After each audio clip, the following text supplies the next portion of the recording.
and all things are possible. Only believe. Jesus is here. My Jesus is here.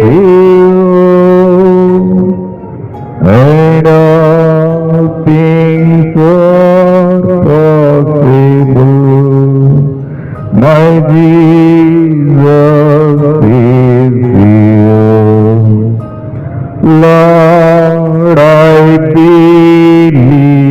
Yes, Lord, I believe. My Lord, I believe. And all things are possible. My Lord, I believe. Hallelujah. దేవుని మహిమ కలుగును గాక.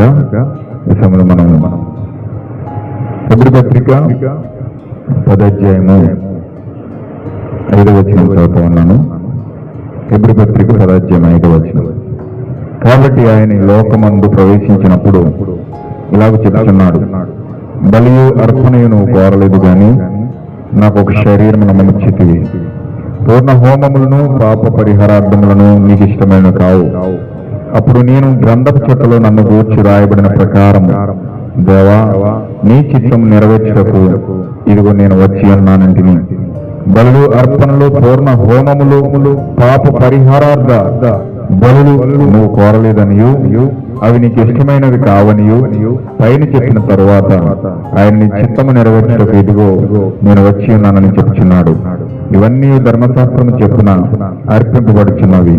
ఆ రెండవ దానిని స్థిరపరచుటకు మొదటి దానిని కొట్టివేయుచున్నాడు. యేసుక్రీస్తు శరీరము ఒక్కసారి అర్పించబడిన చేత ఆ చిత్తమును బట్టి మనము పరిశుద్ధపరచబడుచున్నాము. మరియు ప్రతి యాజకుడు ప్రతి దినము సేవ చేయొచ్చు. పాపములను ఎన్నటికీ తీసివేయబడలేని ఆ బొల్లొచ్చి మాటి మాటికి అర్పించుచూ ఉండును. ఈయనైతే పాప నిమిత్తమై సదాకాలము నిలుచు ఒక్క బలి అర్పించి అప్పటి నుండి తమ శత్రులను తమ పాదములకు పాదపీఠముగా చేయబడు వరకు కనిపెట్టుచు దేవుని కుడి పార్శ్వన ఆసీనుడైన ఒక్క అర్పణ చేత ఈయన పరిశుద్ధపరచబడిన వారిని సదాకాలమునకు సంపూర్ణుగా చేసి ఉన్నాడు. ఈ విషయమే పరిశుద్ధాత్మ కూడా మనకు సాక్ష్యమిచ్చుచున్నాడు. ఏలైనగా ఆ దినములైన తర్వాత నేను వారితో చేయబో నిబంధన ఇదే, నా ధర్మ విధులను వారికి హృదయమునందుంచి వారి మనస్సు మీద వాటిని రాయించదును అని చెప్పిన తరువాత వారి పాపములను వారి అక్రమములను ఇక్కడ ఎన్నటికీ జ్ఞాపకం చేసుకునని ప్రభువు చెప్పుచున్నాడు. హల్లెలూయా. వీటి క్షమాపణ ఎక్కడ కలుగునో అక్కడ పాప పరిహారార్థ బలి ఇక ఎన్నడను ఉండదు. దేవుడు వాక్యము దీవించును గాక. అలాగే మనము యెషయా గ్రంథము 1వ అధ్యాయము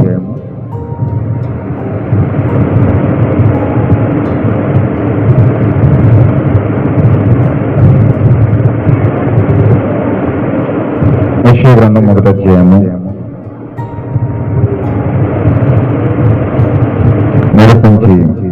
2వ వచనం చదువుతా ఉన్నాను. 1వ అధ్యాయం 2వ వచనం.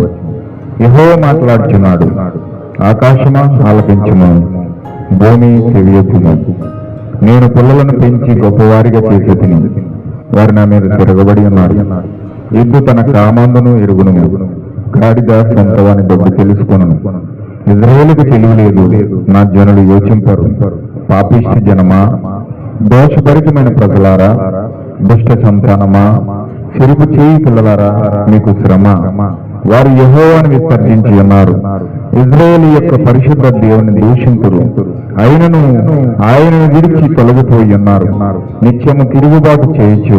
మీరెలా ఇంకనూ కొట్టబడుదురు? ప్రతివాడు నడినెత్తిని వ్యాధి కలిగి ఉన్నాడు, ప్రతివాని గుండె బలహీనమైన, అరికాలు మొదలుకొని తల వరకు స్వస్థత కొంచెమైనను లేదు. ఎక్కడ చూసినా గాయములు, దెబ్బలు, పచ్చి పుండ్లు. అవి పిండబడలేదు, కట్టబడలేదు, తైలముతో మెత్తనబడలేదు. మీ దేశము పాడైపోయాను, మీ పట్టణములు అగ్ని చేత కాలిపోయాను. మీ ఎదుటిని అన్యులు ఈ భూమిని తినివేయుచున్నారు. అన్యులకు తటస్థించి నాశనం వలె అది పాడైపోయాను.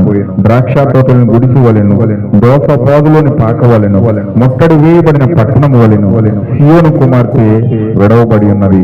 సైన్యములకు అధిపతి యెహోవా బహుకొద్దిపాటి శేషం మనకు నిలపని ఎడల మనము సొదొమ వలెనుందుము, గొమొర్రా వలె సమానముగా ఉందుము. సొదొమ న్యాయాధిపతులారా, యెహోవా ఆలకించుడి, యెహోవా మాట ఆలకించుడి. గొమొర్రా జనులారా, మన దేవుని ఉపదేశము చెవియొగ్గుడి. యెహోవా సెలవిచ్చిన మాట ఇదే, విస్తారమైన మీ బలులు నాకెలా? దహన బలులకు పొట్టేళ్లను బాగుగా మేపిన దూడల క్రొవ్వును నాకు వెక్కసమాయను. కోడిల రక్తమందైనను, గుర్ర పిల్లల రక్తమందైనను, మేక పోతుల రక్తమందైనను నాకు ఇష్టం లేదు. నా సన్నిధిని కనపడవలనని మీరు వచ్చుచున్నారే. నా ఆవరమును తొక్కుటకు మిమ్మల్ని రమ్మన్నవాడెవడు? మీ నైవేద్యం వ్యర్థము, అది నాకు అసహ్యము పుట్టించు ధూపార్పణము. దాని నుండి తేకుడి. అమావాస్యయు విశ్రాంతి దినమును సమాజ కోట ప్రకటనములను జరిగించున్నవి. పాపుల గుంపు కూడిన ఉత్సవ సమాజమును నోర్చజాలను. మేము అమావాస్య, ఉపత్సవ నియమ కాలములను నాకు హేయములు, అవి నాకు బాధాకరములు. వాటిని సహింపలేక విసికి ఉన్నాను. మీరు మీ చేతులను చాపినప్పుడు మిమ్మల్ని చూడక నా కన్నులు కప్పుకొందును. మీరు బహుగా ప్రార్థన చేసినను నేను వినను. మీ చేతులు రక్తముతో నిండి ఉన్నవి. మిమ్మును కడుగుకొనిడి, శుద్ధి చేసుకొనుడి. మీ దుష్క్రియలు నాకు కనబడకుండా వాటిని తొలగింపుడి. కీడు చేటు మానుడి, మేలు చేయు నేర్చుకొనుడి. జాగ్రత్తగా న్యాయమును విచారించుడి. హింసించబడు వారి విడిపించుడి. తండ్రి లేని వారికి న్యాయము తీర్చుడి. విధవరాలు పక్షమును వాదించుడి. యెహోవా ఇలాగు సెలవిచ్చుచున్నాడు, రండి, మన వివాదము తీర్చుకుందాము. నీ పాపములో రక్తం వలె ఎర్రనివైనను అవి హిమము వలె తెల్లబడును. కెంపు వలె ఎర్రనివైనను అవి గొర్రె బొచ్చు వలె తెల్లని వగును. మీరు సమ్మతించి నా మాట వినిన ఎడల మీరు భూమి యొక్క మంచి పదార్థములను అనుభవింతురు. సమ్మతింపక తిరగబడిన ఎడల నిశ్చయంగా మీరు ఖడ్గము పాలగుతారు. యెహోవా ఇలాగునే సెలవిచ్చుచున్నాడు. అయ్యో, నమ్మకమైన నగరము వేశ్యాయనే, అది న్యాయముతో నిండి ఉండెను, నీతి దానిలో నివసించెను. ఇప్పుడైతే నరహంతకులు దానిలో కాపురమున్నారు. నీ వెండి నష్టమాయను, నీ ద్రాక్షరసము నీళ్లతో కలిసి చెడిపోయెను. నీ అధికారులు ద్రోహులు, దొంగలు, సహవాసులు వారందరూ లంచము కోరుదురు, బహుమానము కొరకు కనిపెట్టుదురు. తండ్రి లేని వారి పక్షమున న్యాయము తీర్చరు, విధవరాలు రాజ్యము విచారించరు. కావున ప్రభువును ఇశ్రాయేలు యొక్క బలిష్ఠుడు సైన్యముధిపతి యెహోవా ఇలాగు అనుకుంటున్నాడు, ఆహా, నా శత్రువులను గురించి నేను ఆయాసపడను, నా విరోధుల మీద నేను పగ తీర్చుకొందును. నా హస్తము నీ మీద పెట్టి క్షౌరము వేసి నీ మస్తుకు నిర్మూలన వేసి నీలో కలిపిన తగరమంతయు తీసివేదను. మొదట నుండినట్లు నీకు న్యాయాధిపతులను మరలా ఇచ్చేదను. ఆదిలో నుండినట్లు నీకు ఆలోచనకర్తలను మరణా నియమించేదను. అప్పుడు నీతి గల పట్టణమనియు నమ్మకమైన నగరమనియు నీకు పేరు పెట్టబడును. సియోనుకు న్యాయము చేతను, తిరిగి వచ్చిన దాని నివాసులకు నీతి చేతను విమోచనము కలుగును. అతిక్రమములు చేయవారును పాపులను నిష్పేషముగా నాశనమగుదురు. యెహోవాను విసర్జించువారు లయమగుదురు. మీరు నిశ్చయించిన మస్తకి వృక్షము గూర్చి వారు సిగ్గుపడుదురు. మీకు సంతోషకరమైన తోటను గూర్చి మీ ముఖములు ఎర్రబారును. మీరు ఆకువాడు మస్తకి వృక్షము వలెను, నీరు లేని తోట వలెను అగుదురు. బలవంతులు నారపీచి వలె ఉందురు, వారి పని అగ్ని కణం వలె ఉండును. ఆర్పు వాడెవ్వడును లేక వారు పనిని బొత్తిగా కాలిపోవును. దేవుడు వాటిని దీవించును గాక. చిన్న ప్రార్థన చేసుకుందాం. మహోన్నతుడా, సర్వశక్తిమంతుడా, సర్వాధికారి, జీవగలన ప్రభువని యెహోవాని స్తోత్రములు. ప్రభువా, ఇదిగో దేవి సాయంకాల సమయంలో ప్రభువా మేము ఈ యొక్క ప్రభురాత్రి భోజనం తీసుకోవడానికి వచ్చినాం తండ్రి. ఉదయకాలమంతా నువ్వు మాతో మాట్లాడావు, ఆ విమోచనకు వచ్చిన ప్రణాళిక మాకు తెలియజేశావు. ఓ ప్రభువా మేము కొంత భాగం మేము తెలుసుకున్నాం. ఓ విమోచనలో భాగముగా ఇప్పుడు మేము ప్రభురాత్రి భోజనం కూడా తీసుకోవడానికి వచ్చినాం, పాద పరిచర్య చేయడానికి వచ్చినాం, నీ ఆజ్ఞను నెరవేర్చడానికి వచ్చినాం ప్రభువా. ఓ దేవా, మా జీవితంలో మా హృదయాలలో శుద్ధి చేసుకొని ప్రభువా, మమ్మల్ని మేము కడుక్కొని ప్రభువా, నిర్దోషమైన చేతులతో దానిలో ప్రవేశించడానికి సహాయం చేయండి ప్రభువా. ఇదిగో యెహోవా మాట్లాడుచున్నాడని యెషయా ద్వారా అనేక విషయాలు నువ్వు మాట్లాడావు. మాటకు లోబడితే ఏ విధంగా ఉంటుందో, లోబడకపోతే ఏ విధంగా ఉంటుందో యెషయా మాట్లాడుతూ ఉన్నాడు ప్రభువా. ఏ విధమైన తీర్పులు మా మీద కుమ్మరిస్తా ఉన్నాయో తెలియజేస్తా ఉన్నాడు ప్రభువా. ఏ విధంగా నశించిపోతున్నామో, ఏ విధంగా ఆశీర్వదించబడుతున్నామో యెషయా మాట్లాడుతూ ఉన్నాడు ప్రభువా. రండి మన వివాదం తీర్చుకోద్దామని పిలుస్తూ ఉన్నాడు ప్రభువా. ఈ రోజు మేము వివాదం తీర్చుకోవడానికి వచ్చాం తండ్రి. నీతో ప్రభువా పాపముల గురించి విచారించి పశ్చాత్తాపడి ఒప్పుకొని మేము మా జీవితాల్లో విచారించి నీతో వివాదం తీర్చుకొని సమాధాన పడదుము గాక. ఇక ప్రభురాత్రి భోజనం ద్వారా మా జీవితాల్లో గొప్ప సమాధానం వస్తుంది ప్రభువా. షాలేము రోజు వస్తా ఉన్నాడు తండ్రి. ఓ సమాధానానికి అధిపతి వస్తా ఉన్నాడు ప్రభువా. ఓ అబ్రహాము లోకముతోను పాపముతోను జైలు పొంది ప్రభురాత్రి భోజనం తీసుకోవడానికి వచ్చినప్పుడు షాలేము రాజైన మెల్కీసెదెకును కలుసుకున్నాడు ప్రభువా. ఈ రోజు మా వివాదము తీర్చబడినప్పుడు ప్రభువా మేము మా మెల్కీసెదెకును కలుసుకుంటాం తండ్రి. ఓ ప్రభు, మా జీవితంలో కృప చూపించండి ప్రభువా. మా జీవితంలో మా వివాదాలు తీరిపోను గాక, మా పాపములు క్షమించబడును గాక, అంతరంగంలో ఏ దోషములు కడగబడును గాక. ఓ ప్రభు, నీ కార్యములు జరిగించి ఈ వాక్యమును మాకు అనువదించి నీ పిల్లలతో నువ్వు మాట్లాడి ఈ మార్గమును వెల్లడి చేయమని ప్రభువు నీకు అప్పగిస్తూ, ప్రతి బిడ్డ యొక్క హృదయాన్ని మీరు తెరవమని మీకు అప్పగిస్తూ ప్రభు అయిన యేసుక్రీస్తు నామములో ప్రార్థన అడుగుచున్నాం తండ్రి. ఆమేన్. హల్లెలూయా.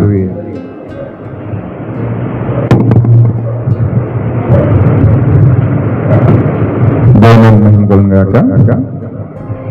సమయంలో కూడి వచ్చిన ప్రభురాత్రి భోజనం తీసుకోవడానికి మీ హృదయాలు సిద్ధపరచుకొని దేవుని సన్నిధిలోకి మీరు వచ్చినందుకు మీ అందరికీ కూడా ప్రభువుని యేసుక్రీస్తున్నాము. ప్రతి ఒక్కరికి పేరు పేరున వందనాలు తెలియజేస్తా ఉన్నానండి. God bless you all.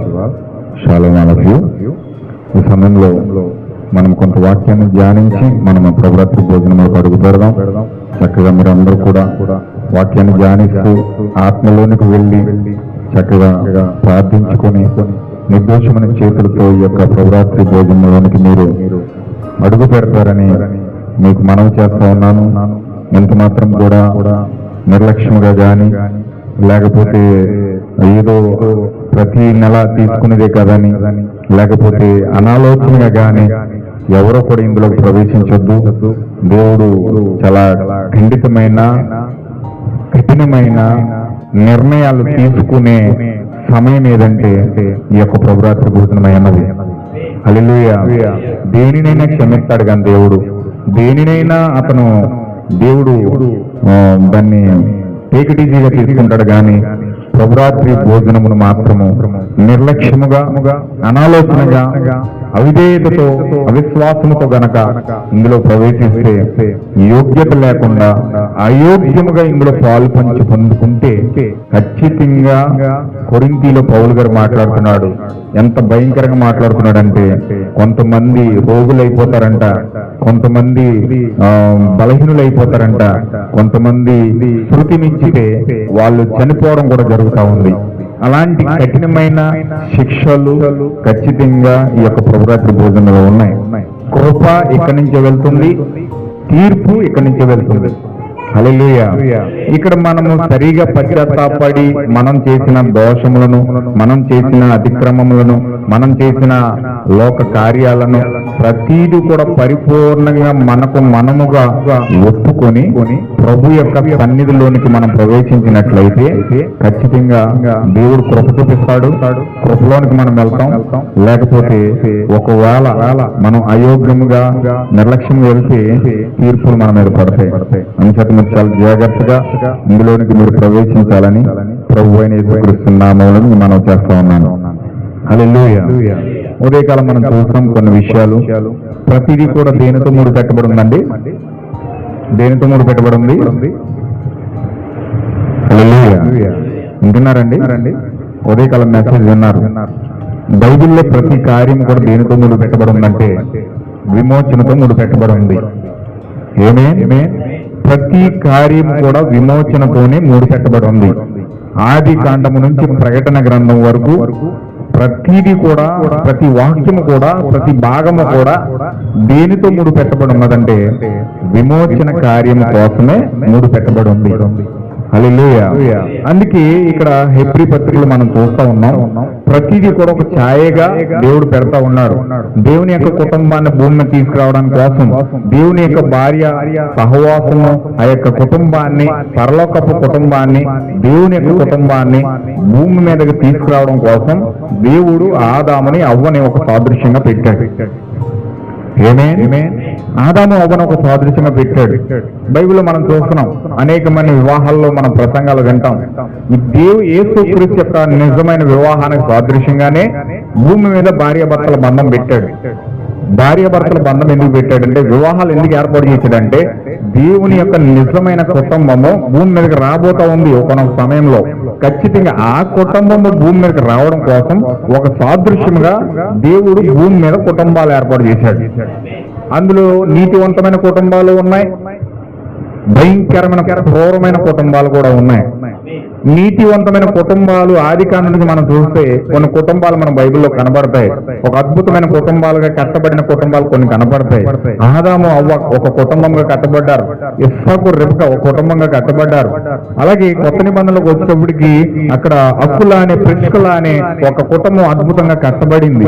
అలాగే చాలా కుటుంబాలు దేవుని యొక్క ప్రేమను, దేవుని యొక్క కృపను, దేవుని యొక్క జీవితాన్ని వాళ్ళు వ్యక్తపరుస్తూ ఏ విధంగా యేసుక్రీస్తు యొక్క జీవితం ఉంటుందో, ఏ విధంగా ప్రభు యొక్క జీవితం ఉంటుందో ఆ జీవితాలను పూర్తిగా యొక్క యేసుక్రీస్తు జీవితాన్ని ఇస్సాకు మరియు ఆ యొక్క రెబెకాలు, అకులా, ప్రిస్కిల్లా అనే వ్యక్తులు చక్కగా కుటుంబాలను, జీవితాలని ప్రత్యక్షపరిచినట్లుగా మనం చూస్తా ఉన్నాం. ఆమేన్. హల్లెలూయా. అంటే యేసుక్రీస్తు యొక్క జీవితం ఏ విధంగా భూమి మీద వెలువడుతుందో ఒక నమూనా చూపిస్తున్నారు వాళ్ళు. ఒక నమూనా చూపించి ఆయన జీవితం భూమి మీద ఎలా ఉండబోతుందో వాళ్ళు తెలియజేస్తా ఉన్నారు. హల్లెలూయా. ఈ విమోచన ప్రణాళికను కూడా, ఆ విమోచన సంకల్పాన్ని కూడా దేవుడు ఏం చేస్తున్నాడంటే ఆ యొక్క పితరుల యొక్క జీవితాల్లో చూపిస్తా ఉన్నాడు. అంటే చివరి కాలం యొక్క పరలోకములోంచి దిగుతున్న ఆ వధువుకి ఏ విధమైన విమోచన జరుగుతుందో ఆ విమోచన సంకల్పాన్ని దేవుడు పరిశుద్ధుల యొక్క జీవితాల్లో పెట్టుకుంటూ వస్తా ఉన్నాడు. హల్లెలూయా. ఒక ఛాయగా, ఒక నమూనాగా పెట్టాడు. బైబిల్ అంతా కూడా ఈ కాలమే ప్రవర్తన్నాడు విలియం బ్రహ్మం గారు. బైబిల్ అంతా కూడా గుర్తుల గ్రంథం. ఇది ఏం గ్రంథం అండి? గుర్తుల గ్రంథం, ఛాయల గ్రంథం. అంటే ఒక నీడల గ్రంథం. అంటే బైబిల్ అంతా వాస్తవం కాదు కానీ ఒక ఛాయ, ఒక నీడలు అవన్నీ చూపిస్తున్నాయి. రియాలిటీ ఎవరంటే, రియాలిటీ జీవించే జీవితం ఎవరిదంటే అది ప్రభువైన యేసుక్రీస్తు అయి ఉన్నాడు. హల్లెలూయా.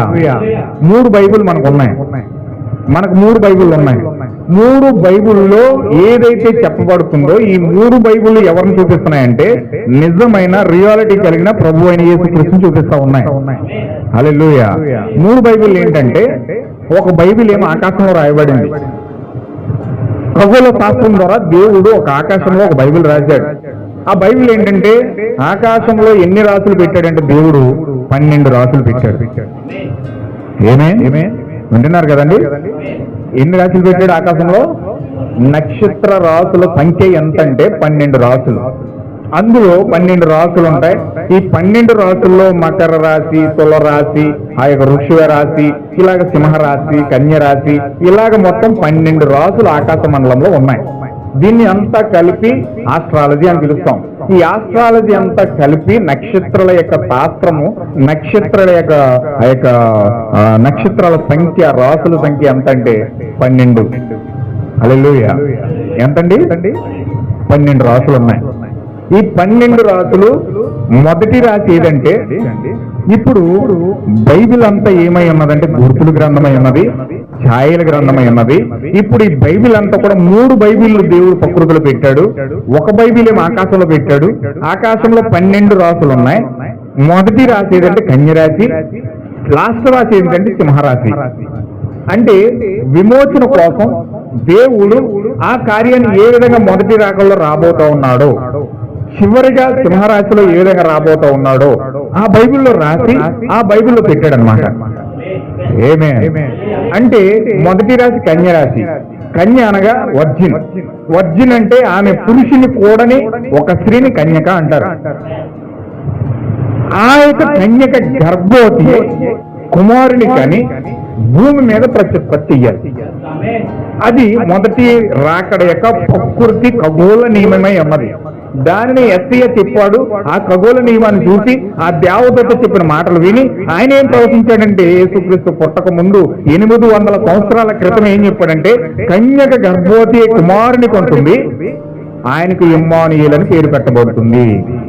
అప్పుడు ఎస్ఐ చాలా మంది తిట్టారు, ఏంటయ్యా బుద్ధి లేకుండా మాట్లాడతావు, పురుషులు లేకుండా బాబు ఎలా పుడతాడు, ఒకవేళ అలా గనక ఆమె ప్రెగ్నెంట్ అవుతే ఆమె వ్యభిచారం అవుదా, వ్యభిచారం చేసిందని చెప్పరా, అసలు కన్యక ఒక పురుషులు లేకుండా ఒక బీజ కణం స్త్రీలోకి వెళ్లకుండా ఆ కణం వెళ్ళి పిండంలో కలవకుండా అండంలో కలవకుండా ఫలదీకరణ చెందకుండా బాబు ఎలా పుడతాడు, ఇదెలా సాధ్యం, నువ్వు ప్రకృతికి విరుద్ధంగా మాట్లాడుతున్నావు, చాలా తప్పిది అన్నారు. కానీ యెషయా ఖగోళ శాస్త్రం చూస్తున్నాడు, ఆ యొక్క ఆకాశంలో రాయబడిన బైబిల్ చూస్తున్నాడు, ఆ దూత చెప్పిన మాటలు వింటా ఉన్నాడు, దాన్ని గ్రహించుకున్నాడు. అంటే దేవుడు ఖచ్చితంగా కన్య రాశిలో పెట్టిన ఆ యొక్క ఖగోళ శాస్త్ర సంబంధమైన విషయాలు ఎప్పుడైతే గ్రహించాడో, ఆ యొక్క కన్య రాశిని ఎప్పుడైతే చూశాడో, అంటే భూమి మీద కన్యక ద్వారా ఒక పురుషుడు జన్మించబోతా ఉన్నాడు. హల్లెలూయా. ఇతను లైంగికంగా పుట్టడు, పాపం ద్వారా పుట్టడు, ప్రకృతి పరంగా మనుషులు పుట్టినట్లుగా ఆ వ్యక్తి యొక్క జన్మ ఉండదు. ఎంతమందికి అర్థమవుతుందండి? ఖచ్చితంగా మనుషులు ఏ విధంగా ఆలోచిస్తారంటే, ఖచ్చితంగా ప్రకృతి పరంగా భార్యాభర్తలు కలిస్తే, పురుషుడి యొక్క కణము స్త్రీ యొక్క అండంలో కలిస్తే అది ఫలదీకరణ చెందితే అప్పుడు బాబో ఎక్సో వయ్యో పుడతారు. కానీ ఇది ప్రకృతి నియమం కాదు. ఇది ఖగోళ శాస్త్రంలో కన్యరాశిలో జరుగుతున్న విషయం ఏంటంటే, ఆ ఖగోళ శాస్త్రాన్ని చూసినప్పుడు, ఆ యొక్క ఆకాశ మండలంలో ఉన్న నక్షత్ర రాశిని చూసినప్పుడు, ఆ పరలోక సంబంధమైన కార్యక్రమము భూమి మీద ఏ విధంగా నెరవేర్చబడుతుందో ఇక్కడ ఈ వ్యక్తి చూస్తా ఉన్నాడు. చూడండి, ఖచ్చితంగా ఆ ఖగోళ శాస్త్రంలో పరలోక సంబంధమైన విషయాలు ఉన్నాయి.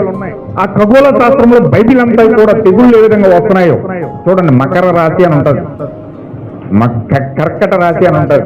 కర్కట రాశి అంటే దాని గుర్తు ఏంటంటే, దాని సింబల్ ఏంటంటే పీత. అంటే ఆ పీత ఎందుకు పెట్టారంటే, పీత దేనికి సాదృశ్యం అంటే క్యాన్సర్ కి సాదృశ్యం. అక్కడ ఆకాశంలో కర్కట రాశి కదులుతుందంటే భూమి మీద ఆ కర్కట రాశి కదిలే సమయంలోనే ఇక్కడ భూమి మీద క్యాన్సర్ బయలుదేరింది. ఒక వ్యక్తి హృదయంలో గనక, జీవితంలో గనక, శరీరంలో గనక ఒక క్యాన్సర్ వస్తే ఆ క్యాన్సర్ ఎలా ఉంటుందని పీత లాంటిది. పీత, ఆ పీత ఎలాగైతే ఒక్కరొక్కరికి వెళ్తుందో, మీరు పీత ప్రయాణం చేసినప్పుడు చూడండి, అది నిదానంగా వెళ్దో, అది ఎలాగెళ్తుంది, దాని ప్రయాణం వెళ్తుందండి, ఇలాగెళ్తుంది, ఇలాగెళ్తుంది, ఒక క్వాలిటీ వెళ్తుంది. అలాగే బాడీలో ఆ వైరస్ వెళ్ళిందంటే మొత్తం అరికాలు మొదలుకొని నడినెత్తి వరకు తిరుగుతూనే ఉంటుంది. అది ఆ బాడీలో ఉన్న బ్లడ్ అంతా పీల్చేస్తూ ఉంటుంది, గడ్డ కింద కట్టేస్తూ ఉంటుంది, ఆ గడ్డ అంతకంత పెద్దదైపోతూ ఉంటుంది. బాడీలో మొత్తం నరనరాలు తిరుగుతున్న రక్తం అంతా కూడా ఈ గడ్డ పీల్చేస్తూ ఉంటది అనమాట. అంతకంతకి ఎండిపోతూ ఉంటాడు. ఆ యొక్క ఎండిపోయి నరంలో అయిపోతాడు వ్యక్తి. అంటే క్యాన్సర్ అంతా తినేస్తుంది వ్యక్తిని. ఆ పీత యొక్క ఆత్మ ఎప్పుడైతే ఆ కర్కట రాశి కదిలిందో, ఆ యొక్క కర్కట రాశి కదిలే సమయంలో ఆ మూమెంట్ ఎవరి మీద పడాలో, దేవుడు ఎవరి మీద పడాలని రాశాడో వాళ్ళ మీద పడుతుంది. వాళ్ళు క్యాన్సర్ వస్తుంది, క్యాన్సర్ బారిన పడతారు. హల్లెలూయా. మకర రాశి అని ఉంటుంది, వృషభ రాశి అని ఉంటుంది, తులరాశి అని ఉంటుంది, సింహరాశి అని ఉంటుంది. ఇప్పుడు ఈ రాశులన్నీ కూడా అక్కడ కదులుతున్న సమయంలోనే ప్రకృతి నియమముగా భూమి మీద కార్యాలు జరుగుతూ ఉంటాయి. హల్లెలూయా. ఇంకేం చెప్పారంటే, ఇప్పుడు యేసుక్రీస్తు పుట్టినప్పుడు, దేవుడు కన్య రాశిలో పుట్టినప్పుడు, కన్యక గర్భవతి అవుతున్నప్పుడు, దేవుడు పరమాత్ముడు అనగా దేవుడు ప్రభు అయిన యెహోవా ఒక స్త్రీ యొక్క గర్భంలోకి వస్తున్నప్పుడు ఆకాశంలో ఒక సూచన కనపడతా ఉంటాడు. ఏంటి ఆ సూచన అంటే దానిని వేగు చుక్క అని పిలుస్తారు. దాన్ని వేగు చుక్క. ఆ యొక్క చుక్క ఎలాగ ఏర్పడుతుందంటే, ఆ యొక్క నక్షత్రం ఎలాగ ఏర్పడుతుందంటే 3 నక్షత్రాలు కలిపి ఏకమై ఒకే నక్షత్రంగా ఫామ్ అవుతాయి. హల్లెలూయా. 3 నక్షత్రాలు కలిసి ఒక నక్షత్రంగా ఫామ్ అయినప్పుడు ఇప్పుడు దీన్ని ఏం చేస్తున్నారంటే దాన్ని ఒక నక్షత్రంగా ఏర్పడతారు. ఈ 3 చుక్కలు కలిపి ఏక నక్షత్రంగా ఫామ్ అయిన చుక్కే ఆ జ్ఞానులకి మార్గం చూపించింది. హల్లెలూయా. జ్ఞానులకి మార్గం చూపించింది ఎవరు? జ్ఞానులు ఎవరనుకున్నారు? ఇండియా దేశం. అది ఇండియా దేశాన్ని నుంచి ప్రయాణమై వాళ్ళు ఎరుసలేం నడుచుకుంటూ వెళ్ళారు. ఒంటెల మీద ప్రయాణం చేసుకుంటూ 2 సంవత్సరాలు ప్రయాణం చేశారు వాళ్ళు. యేసుక్రీస్తు పుట్టిన 2 సంవత్సరాలకు వెళ్ళారు వాళ్ళు. 2 సంవత్సరాలు కూడా ఆకాశ నక్షత్రంలో ఆ ఖగోళ శాస్త్రాన్ని గమనించుకుంటూ ఆ నక్షత్రం నడిపిస్తూ ఉంటే ఆ నక్షత్రాన్ని పట్టుకుని వీళ్ళు వెళ్తా ఉన్నారు. వాళ్ళ జ్ఞానులు మాగీలని పిలుస్తారనమాట.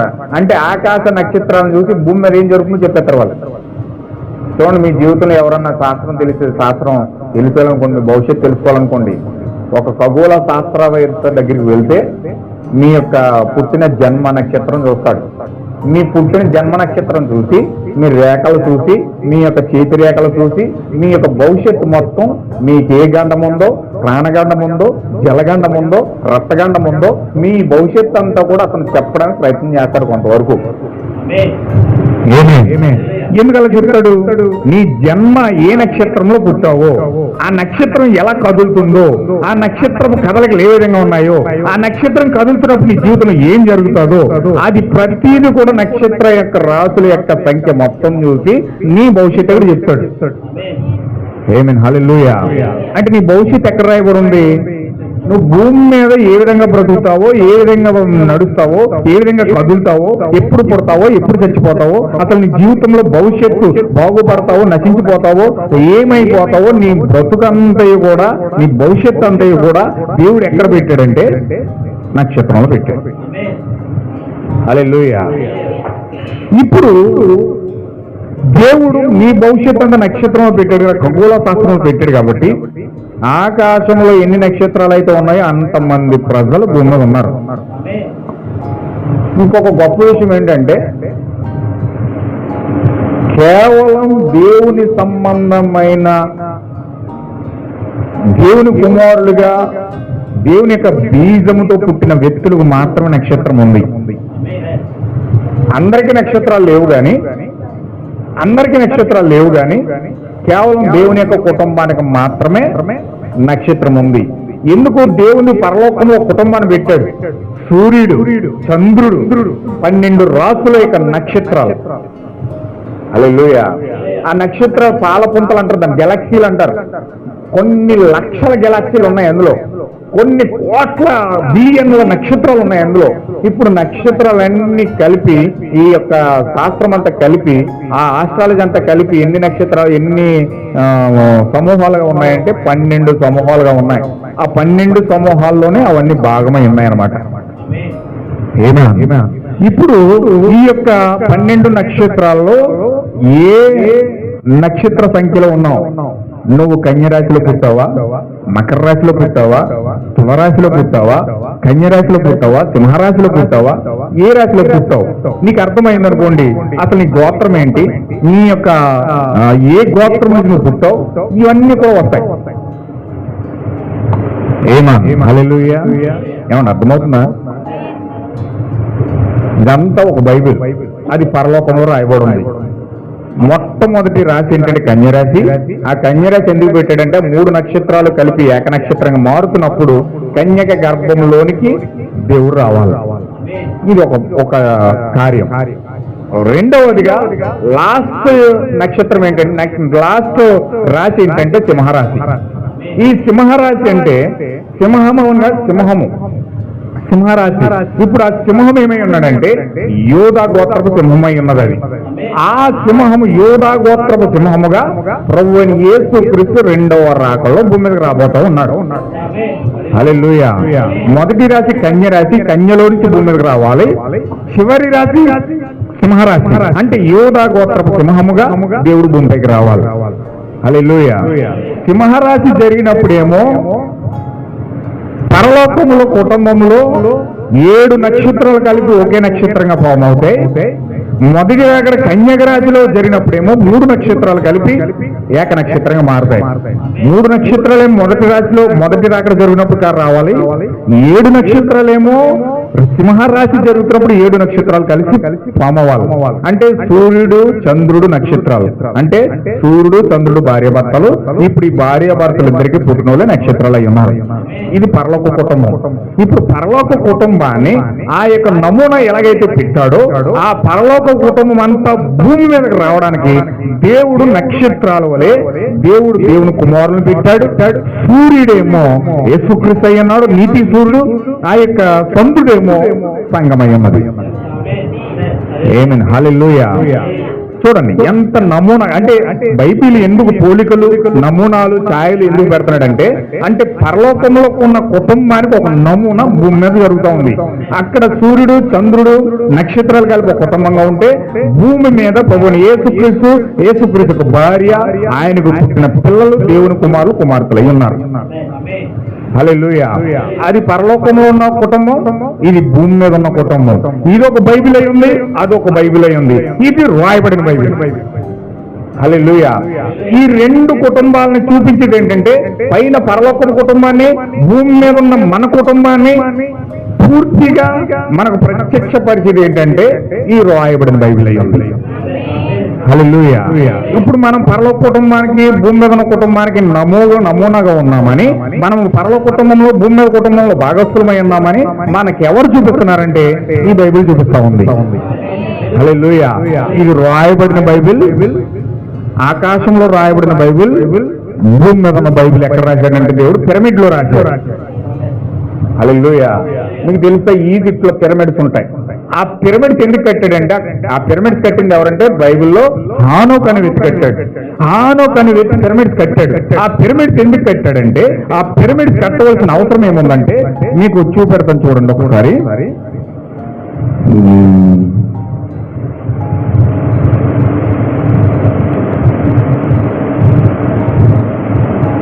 ఇందులో ఫోటోలు మిస్ అయిపోయి నేను చూపిస్తాను తర్వాత.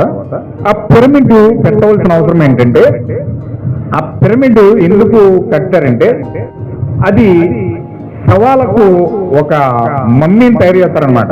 పిరమిడ్లు ఎందుకు కట్టారంటే ఈజిప్ట్ లో మమ్మీలు తయారు చేస్తారు. మమ్మీలు అంటే చచ్చిపోయిన వాళ్ళు కొన్ని వందల సంవత్సరాలు వాళ్ళ బాడీలు పాడవకుండా, వాళ్ళ శరీరం కానీ వాళ్ళ యొక్క ఎముకలు కానీ వాళ్ళ బాడీలు ఏది కూడా పాడవకుండా కొన్ని సుగంధ ద్రవ్యాలు, సుగంధ పదార్థాలు వాటికి వాడి ఇప్పటికీ కూడా సజీవంగా కొన్ని శవాలు అక్కడ ఉన్నాయి. అప్పుడెప్పుడో చచ్చిపోయిన వ్యక్తులు శరీరము కానీ ఏ మాత్రం కూడా కుళ్ళిపోకుండా, పాడవకుండా, కొల్లు ఎలా ఉన్నాయో బాడీ ఎలాగైతే ఉందో అలాగే పెట్టులో పెట్టి అక్కడ ఉన్నాయి. సుగంధ ద్రవ్యాలు పూసి ఆ యొక్క పెట్టులో పెట్టి దాని చుట్టూ కూడా ఎటువంటి చెడు ప్రభావం అందులోకి వెళ్ళనివ్వకుండా ఒక భద్రపరచు గది ఏంటంటే పిరమిడ్ అయి ఉంది. ఆమేన్, హల్లెలూయా. దేవుని మహిమ కలుగును గాక. బయట ఉంటే నాశనమైపోద్ది, బయట ఉంటే కుళ్ళిపోద్ది. బయట ఉంటే మట్టిలో పెట్టారనుకోండి బాడీని 24 గంటల్లో అది ఏమైపోవాలంటే 72 గంటల్లో కుళ్ళిపోద్ది. అది నీ బాడీలోనే పురుగులు ఉంటాయి. ఆ పురుగులు నువ్వు చచ్చిపోయిన తర్వాత నీలో నుంచి పైకి వచ్చి ఆ పురుగులు తినేస్తాయి. నీ లోపల నువ్వు బతుకున్నది చెప్పి ఆ పురుగులు తినవు. నువ్వు ఎప్పుడైతే చచ్చిపోయావు 72 గంటల లోపల నీ లోపల ఉన్న పురుగులు బయటకు వచ్చి నీ శరీరం తినేస్తాయి. అంటే మనిషి భౌతికంగా బయట ఉంటే ఆ పురుగులు వచ్చి తింటాయి. కానీ అదే మనిషి సుగంధ ద్రవ్యాలు పూసి ఆ యొక్క పిరమిడ్ లో పెడితే, ఆ మమ్మీలో తయారు చేసి అందులో పిరమిడ్ లో పెడితే కొన్ని వందల తరతరాలు గడిచిపోయినా ఇప్పటికీ కొన్ని బాడీలు అక్కడ పిరమిడ్ లో పెట్టబడి ఉన్నాయి ఈజిప్ట్ దేశంలో. హల్లెలూయా.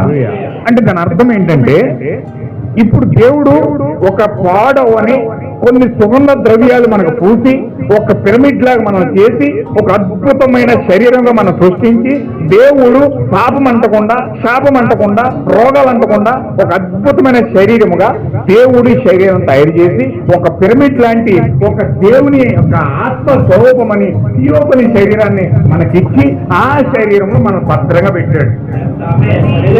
హల్లెలూయా. వాస్తవమైన పిరమిడ్ ఏంటంటే వాక్య శరీరమై ఉన్నదండి. వాస్తవమైన పిరమిడ్ ఏంటంటే ఈ యొక్క థియోపని ఉన్నదండి. హల్లెలూయా. ఈ వాస్తవమైన పిరమిడ్ అది. ఆ పిరమిడ్ లో నేను పెట్టాడు. నువ్వు భద్రపరచబడి అందులో చాలా సురక్షితంగా క్షేమంగా ఈ శరీరం కుళ్ళిపోకుండా పాడవకుండా ఎంత అద్భుతంగా ఉండాలో అంత సంతోషంగా ఈ యొక్క శరీరం అంతా సురక్షితంగా క్షేమంగా పెట్టిలో పెట్టి భద్రపరచబడిన గది ఏంటంటే నీ థియోపని ఉన్నది. ఆమేన్. హల్లెలూయా. ఆ థియోపని యొక్క పూర్తి రూపాన్ని ఆనోపుకు చూపించినప్పుడు ఆనోపు ఆ థియోపనిని చూసి పిరమిడ్ కట్టాడు. మీకు తెలుసా ఆ థియోపనిలో గురుత్వాకర్షణ శక్తి ఉండదు. ఆ యొక్క థియోపనిలో గురుత్వాకర్షణ శక్తి ఉండదు. అందుకే ఆ పిరమిడ్ లో గురుత్వాకర్షణ శక్తి లేదు గనక అది కొన్ని వందల టన్నులు బరువు ఉన్నా సరే ఆనోపు అలా ఏలు మీద అలా లేపి అలా పెట్టాడు. ఇప్పటి వరకు తెలియదండి ఆ పిరమిడ్ ఎవరు ఎలా కట్టారో వరకు తెలియదండి. అప్పుడు అన్ని మిషన్లు లేవు, ఒక పోయడానికి మిషన్ లేవు, ఓ రంపాలు లేవు, ఏమీ లేవు. అది కొన్ని వందల టన్నులు బరువు ఉంటుంది ఒక్కొక్క రాయ. కానీ ఆ రాయికి బ్లేడ్ పెడితే కనీసం బ్లేడ్ కూడా లోపలికి వెళ్దండి, అంత గ్యాప్ కూడా లేదు. అంత కరెక్ట్ గా సూర్యుడి యొక్క నమూనాకి ఖగోళ శాస్త్రం యొక్క నమూనానికి అది ఎంత పర్ఫెక్ట్ గా పిరమిడ్ కట్టారంటే చాలా అద్భుతంగా ఆ యొక్క పిరమిడ్ ఉంటుందండి. ఇంకోటి తెలుసా మీకు, ఆ యొక్క భూమి మీద కరెంట్ ఉత్పత్తి అవడానికి భూమికి ఆకాశానికి 3 నక్షత్రాలు ఆధారమై ఉన్నాయి. 3 నక్షత్రాలు ఉంటాయి.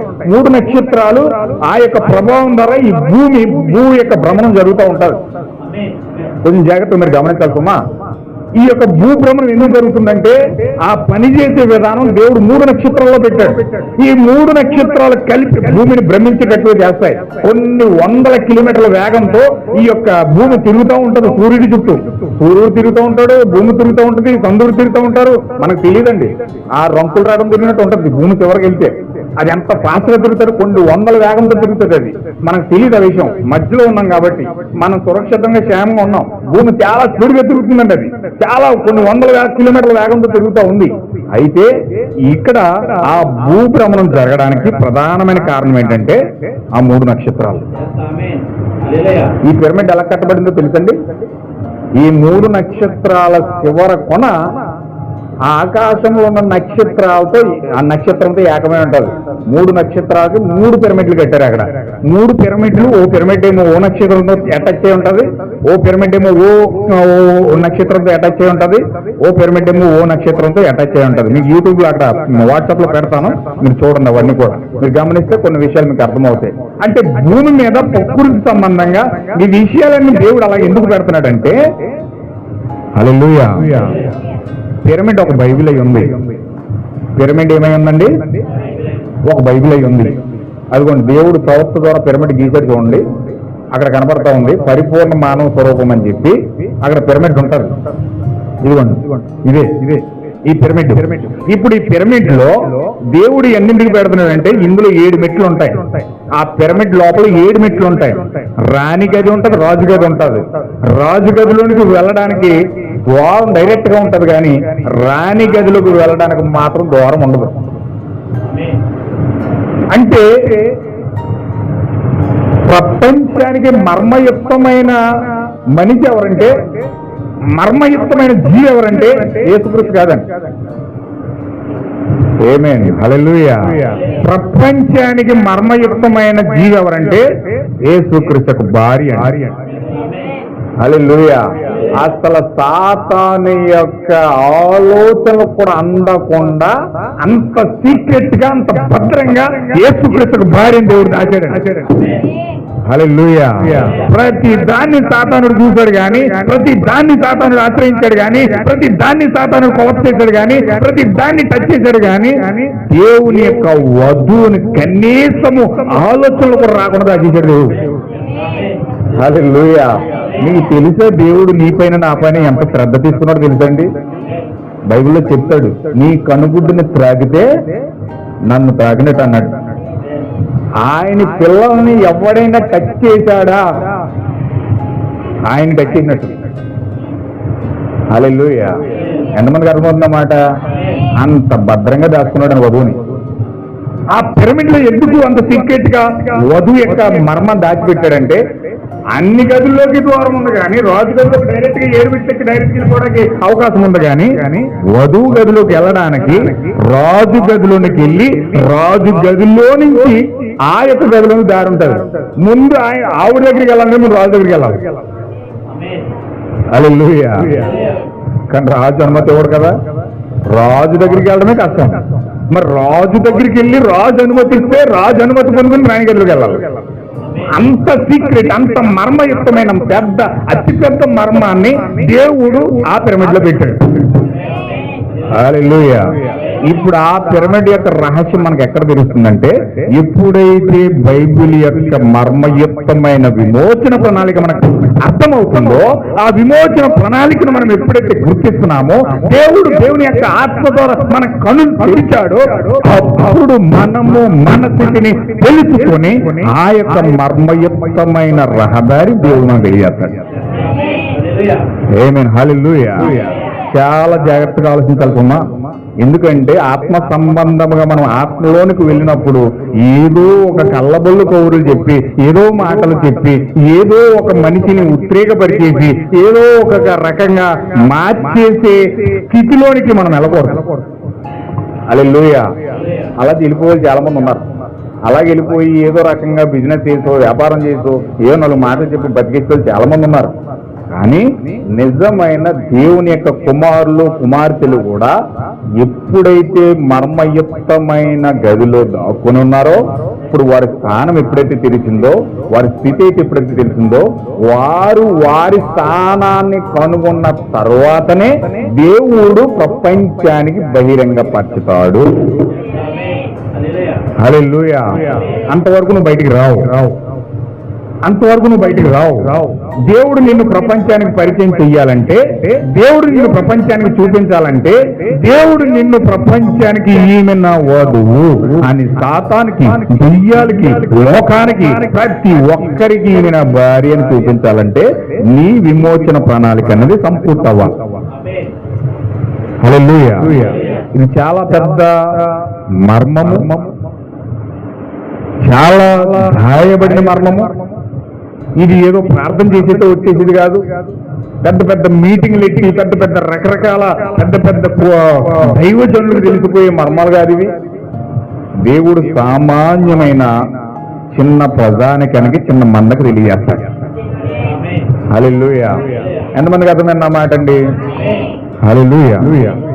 నిజముగా ఆ విమోచన ప్రణాళికలో అంత పెద్ద చిట్టా ఉన్నాను అంటే, పిరమిడ్ లో పెట్టిన రహస్యం, నక్షత్ర రాసుల్లో పెట్టిన మర్మం రహస్యం, రాయబడిన బైబిల్లో పెట్టిన రహస్యం, ఎప్పుడైతే 3 బైబిళ్ళు కలిపి ఏక బైబిల్ గా మారిపోతుందో, అప్పుడు నీలో ప్రభువైన యేసుక్రీస్తు మరియమ్మ గర్భంలో నివసించినట్లుగా ఇప్పుడు నీ గర్భంలో నివాసం చేస్తాడు.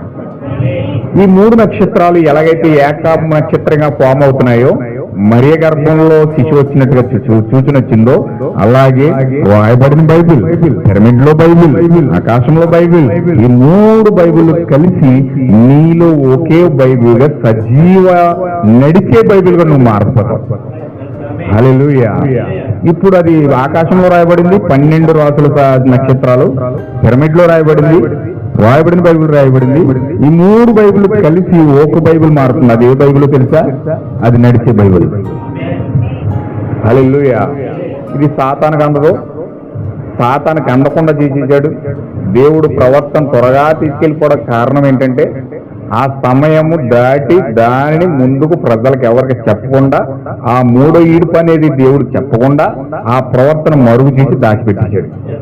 ప్రవర్త కూడా చెప్పేయాలనుకున్నాడు కానీ ఆ చెప్పకుండా దేవుడు నోరు నొక్కేశాడు. ఎందుకో తెలుసండి? ఆమె మర్మయుక్తమైన జీవి, ఆమె ప్రపంచానికి తెలియబడకూడదు, ఆయనే స్వతహాగా పరిచయం చేయాలి. ఇది ఎక్కడ పెట్టాడంటే బైబిల్లో ఎస్తేరు గ్రంథంలో పెట్టాడు. హల్లెలూయా. ఇప్పుడు ఎస్తేరు ఒక పేద నిరుపేద స్త్రీ. ఇప్పుడు ఈ యొక్క క్యారెక్టర్ ఎక్కడ పెట్టాడంటే దేవుడు ఎస్తేరు గ్రంథంలో పెట్టాడు. ఎస్తేరు ఆమె ఒక సామాన్యమైన స్త్రీగా కనపడుతుంది. వాళ్ళ నాన్న అమ్మ చనిపోయారు. వాళ్ళ చిన్నాన్న అతను ఆవిడ్ని పెంచుకున్నాడు. ఆవిడ్ని చక్కగా ఆమె పెంచాడు. చక్కగా ఒక స్థితిలోనికి తీసుకొచ్చాడు. ఆయన పేరు మొర్దెకై. అయితే ఆయన ఒక స్థితిలోనికి తీసుకొచ్చిన తర్వాత ఆ యొక్క స్థితిలో నుండి ఆమె వెళ్ళింది. ఇప్పుడు ఆమె ఒక ట్రైనింగ్ సెంటర్లోకి వెళ్ళినట్లుగా రాజు యొక్క ఆస్థాన పరిస్థితుల నుండి గడికి ఆమె వెళ్ళింది. అయితే ఈమె అక్కడ ఒక ఆయన ఉన్నాడు. అతను ఏం చేశాడంటే యూదులంటే కోపం అతనికి. అతను యూదులంటే అసలు పడదు. శత్రువులో ప్రధాన శత్రువు ఎవరంటే అతనే. యూదులను బతకనివ్వకూడదన్న సంగతి అతను మనసులో పెట్టుకున్నాడు. యూదులందరినీ కూడా మొత్తం జాతిని లేపేయాలని పెట్టుకున్నాడు. దీనికి రాజు దగ్గర అహస్వరోషు దగ్గర ఒక ప్రణాళిక రచించి ఆ జాతిని లేపేయడానికి ఆ రాజు రాజముద్ర వేసి ఆ యొక్క మరణ శిక్ష అనేది తీసుకురావడానికి అతను ప్రణాళిక రచించి దేశపరంగా శాసన కార్యాలతో అతను ఏం చేశాడంటే రాజముద్ర తీసుకొచ్చి యోధా జాతిని లేపేయాలని చెప్పి తీసుకొచ్చేసాడు. అతనికి రాజ్య బలం ఉంది, మత బలం ఉంది, అన్ని బలాలు అతనికి ఉన్నాయి. వింటున్నారండి? ఇక్కడే ఉన్నారా? దేవుని నామమున మహిమ కలుగును గాక. ఇప్పుడు ఆయన యోధా జాతిని లేపేయమనుకున్నాడు. అతను ఎందుకు పెట్టాడంటే అతను సాతానుకు ఒక ప్రతినిధిగా ఉన్నాడు.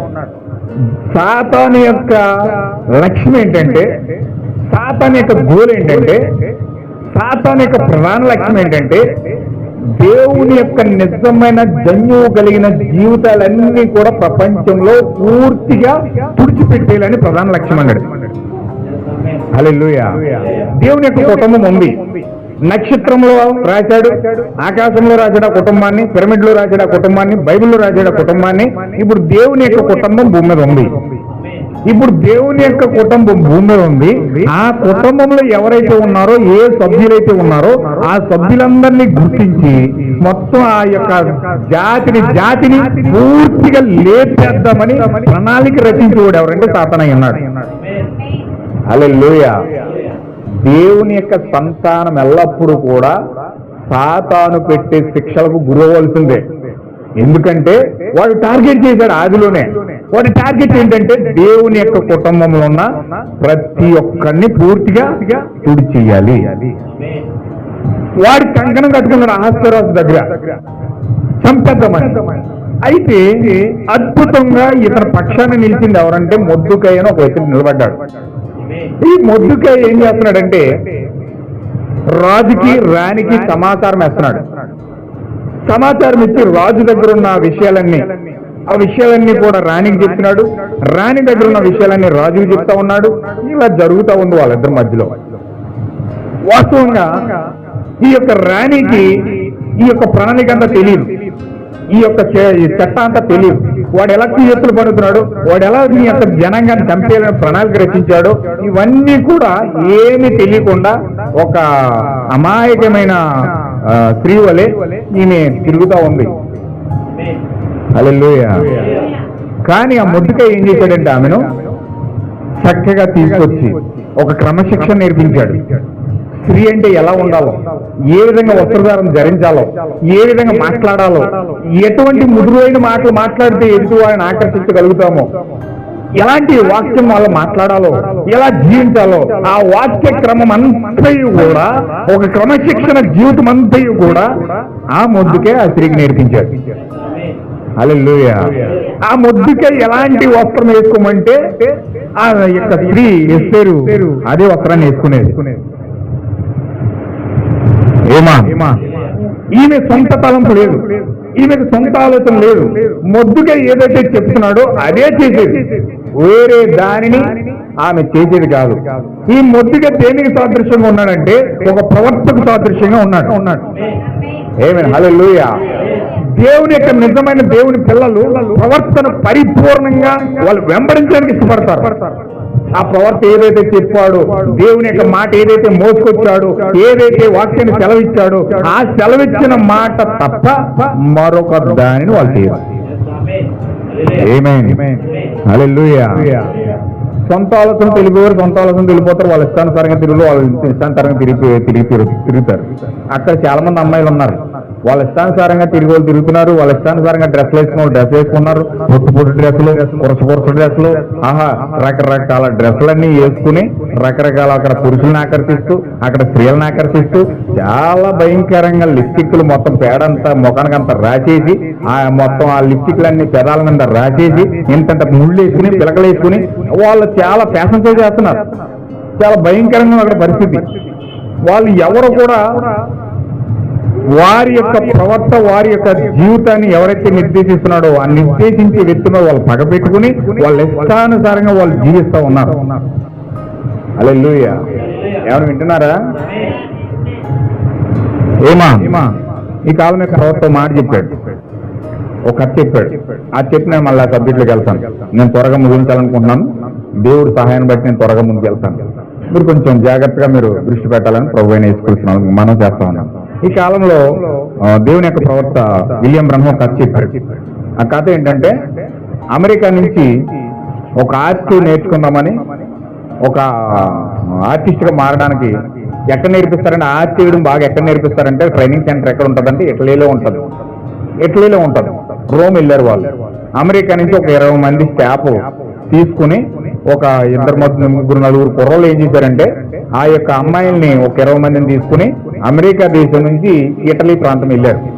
ఇటలీ ప్రాంతం వెళ్ళిన తర్వాత వాళ్ళు ఇటలీ ప్రాంతంలో జాబ్లో జాయిన్ అయ్యారు, ఆర్టీ నేర్చుకుంటున్నారు.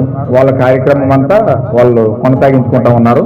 ఉదయం అంతానేమో ఆర్టీ నేర్చుకోవడం, నైట్ అంతా తాగేసి పబ్బులకు వెళ్ళిపోయి వాళ్ళు డ్యాన్సులు వేయడం, సింగులు వేయడం, వాళ్ళ ఇష్టానుసారమైన జీవితం అంతా గడుపుతూ ఉన్నారు. ఇంట్లో వేసలు వేయడం కుదరదు, తల్లిదండ్రులు ఒప్పుకోరు. బయటికి వెళ్తే వాళ్ళకి స్వేచ్ఛ జీవితం వచ్చేస్తుంది. సినిమాకి వెళ్ళి వాళ్ళు సినిమాకి వెళ్తారు, రికార్డింగ్స్కి డ్యాన్స్కి వెళ్ళిన రికార్డింగ్ డ్యాన్స్కి వెళ్తారు, పబ్బులకి వెళ్ళి వాళ్ళు పబ్బులకి వెళ్తారు, సినిమాలకు వెళ్ళి వాళ్ళు సినిమాలకు వెళ్తారు. ఏం చెయ్యాలో ఒంటరిగా వాళ్ళు ఇల్లు విడిచి బయటికి వెళ్ళారంటే వాళ్ళ ఇష్టం. అలాగే వీళ్ళు ఏం చేస్తున్నారంటే వాళ్ళ ఇష్టం వచ్చిన బ్రతుకులు బతుకుతున్నారు. కానీ అందులో ఒక అమ్మాయి ఉందని, ఆ అమ్మాయి ఏం చేస్తుందంటే ప్రతిరోజు ఉదయం అంతా ఆర్ట్ అంతా వేసేసి నేర్చుకొని తన పని తను చేసుకుని ఆ డ్యాన్స్ వేసిన వాళ్ళ వైపు, సింగిల్ వేసిన వాళ్ళ వైపు, లేకపోతే సినిమాలకు వెళ్ళే వాళ్ళ వైపు, ఆ పబ్బులంటే తిరిగిన వాళ్ళ వైపు, ఆ వ్యభిచారం చేసే వాళ్ళ వైపు, అలాంటి వాళ్ళు ఎవరితో కూడా సహవాసం చేయకుండా ఒంటరిగా ఉంటూ ఆమె పని ఆమె చూసుకుంటూ ఆ సాయంకాల సమయంలో, ఆ సూర్యుడు అస్తమించే సమయంలో ఈయన ఏం చేసేదంటే సముద్రం పక్కకెళ్ళిపోయి ఆ సముద్రం వైపే చూస్తూ ఉండేది. అలాగా నెలల తరబడి ఒక 6 నెలలు అయిపోయింది. 6 నెలలు ఈ వ్యక్తి వాళ్ళందరూ కూడా వాళ్ళ ఇష్టానుసారంగా తిరుగుతున్నారు. ఈ అమ్మాయి మాత్రం ఉదయకాలం అంతా పని చేసుకుని ఆర్ట్ అంతా నేర్చేసుకుని సాయంకాలం ఆ సముద్రం పక్కల సముద్రం వైపే చూస్తూ ఉండేది.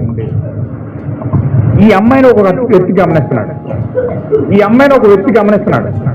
అందరూ వాళ్ళ ఇష్టానుసారంగా ఉంటున్నారు. ఈ మాత్రం వెళ్ళిపోయి సముద్రం పక్కనకు వచ్చి అది అలాగే చూస్తూ ఉంది. సూర్యుడు అస్తమిస్తుంటే ఆ సూర్యుడు వైపే చూస్తూ అలాగే చూస్తూ ఉండేది. అలాగే ఆమె కనిపెడతా ఉండేది. ఈ వ్యక్తి ఆ యొక్క ఒక వ్యక్తి ఈమెను గమనిస్తున్నాడు అనమాట. ఒక రోజు అతను తట్టుకోలేక ఆ అమ్మాయి దగ్గరికి వెళ్ళి, అమ్మా మీరు అమెరికా నుంచి వచ్చారు, మీ సిటిజన్షిప్ అమెరికా, అయితే మీ అమెరికా స్త్రీలు చాలా భయంకరంగా వస్త్రధారం ధరిస్తారు.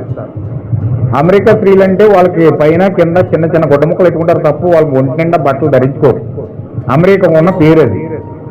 అయితే అమెరికా వాళ్ళు అందరూ కూడా అలాగే ఉన్నారు. ఈమె మాత్రం ఒంటి నిండా బట్టలు ధరించుకుంది. ఒక గౌన్ వేసుకుని చక్కగా కింద నుంచి పైదాకా గౌన్ వేసుకుని చక్కగా నిండుగా ఉందాగా చాలా అద్భుతంగా ఆమె కనబడతా ఉంది. ఆమె మాత్రం ఆ పబ్బుల్లో పాల్గొనట్లేదు, ఆ సినిమాల్లో పాల్గొనట్లేదు, ఆ డ్రింకుల్లో పాల్గొనట్లేదు, ఎక్కడ పాల్గొకుండా ఆ సముద్రం దగ్గరే కూర్చుంటుంది. ఈ వ్యక్తి వచ్చి అడిగాడు, అమ్మా నీ వస్త్రధారణ చూస్తుంటే నాకు చాలా సంతోషం వస్తుంది, నువ్వు చాలా బాధ్యత కలిగిన ఒక హుందాతనం కలిగిన స్త్రీవోలి నాకు కనబడుతున్నావు, నేను చాలా సంతోషిస్తున్నాను నేను చూసి, నీ ప్రవర్తన విషయంలో కూడా నేను చాలా ఆనందిస్తున్నాను. వాళ్ళందరూ కూడా వచ్చారు కానీ ఒక్కొక్కరు ఒక్కొక్క బాయ్ ఫ్రెండ్ని తీసుకుని వెళ్ళిపోతున్నారు, పబ్లిక్ వెళ్ళి వాళ్ళు పబ్లిక్ వెళ్తున్నారు, సినిమాలకు వెళ్ళి వాళ్ళు సినిమాలకు వెళ్తున్నారు, ఏ ఎంజాయ్కి వెళ్తున్నా అది ఎంజాయ్ చేస్తా ఉన్నారు. కానీ నీవు మాత్రం చాలా పద్ధతిగా నువ్వు నీ పనిని ముగించుకుని వచ్చి ఇక్కడే కూర్చుని అటువైపే చూస్తున్నావు. నిన్ను అడగాలనిపించి చాలా రోజుల నుంచి అడగాలనుకుంటున్నాను కానీ అడగలేకపోతా ఉన్నాను. ఇంక నేను నా యొక్క మాటను తట్టుకోలేక నేను అడుగుతున్నాను, ఏమనుకోకు, ఏదైనా రహస్యం ఉంటే నేను తెలుసుకోవచ్చా అని అడిగడి వ్యక్తి. ఏమా అప్పుడు ఆమె చెప్తుంది, ఏమన్నా మీరు పిలిచండి. అయ్యా నేను కూడా ఒకప్పుడు అలాగే జీవించాను, నేను కూడా ఒకప్పుడు అలాగే బ్రతికాను, కానీ నేను ఈ యొక్క ఆర్ట్గా రాకముందు, నేను ఈ దేశం రాకముందు నేను నాకు ఒక వ్యక్తితో నిశ్చితార్థం జరిగింది, నేను ఒక వ్యక్తితో నిశ్చితార్థం చేసుకున్నాను. ఆయనకు నేను ఏ విధంగా ఉండాలో ఇష్టమై అడిగితే నేను హుందాగా ఒంటి నిండా బట్టలు ధరించుకోమని అతను చెప్పాడు. అందును ఆయన మాటను బట్టి నేను హుందాగా నా ఒంటి నిండా బట్టలు వేసుకున్నాను.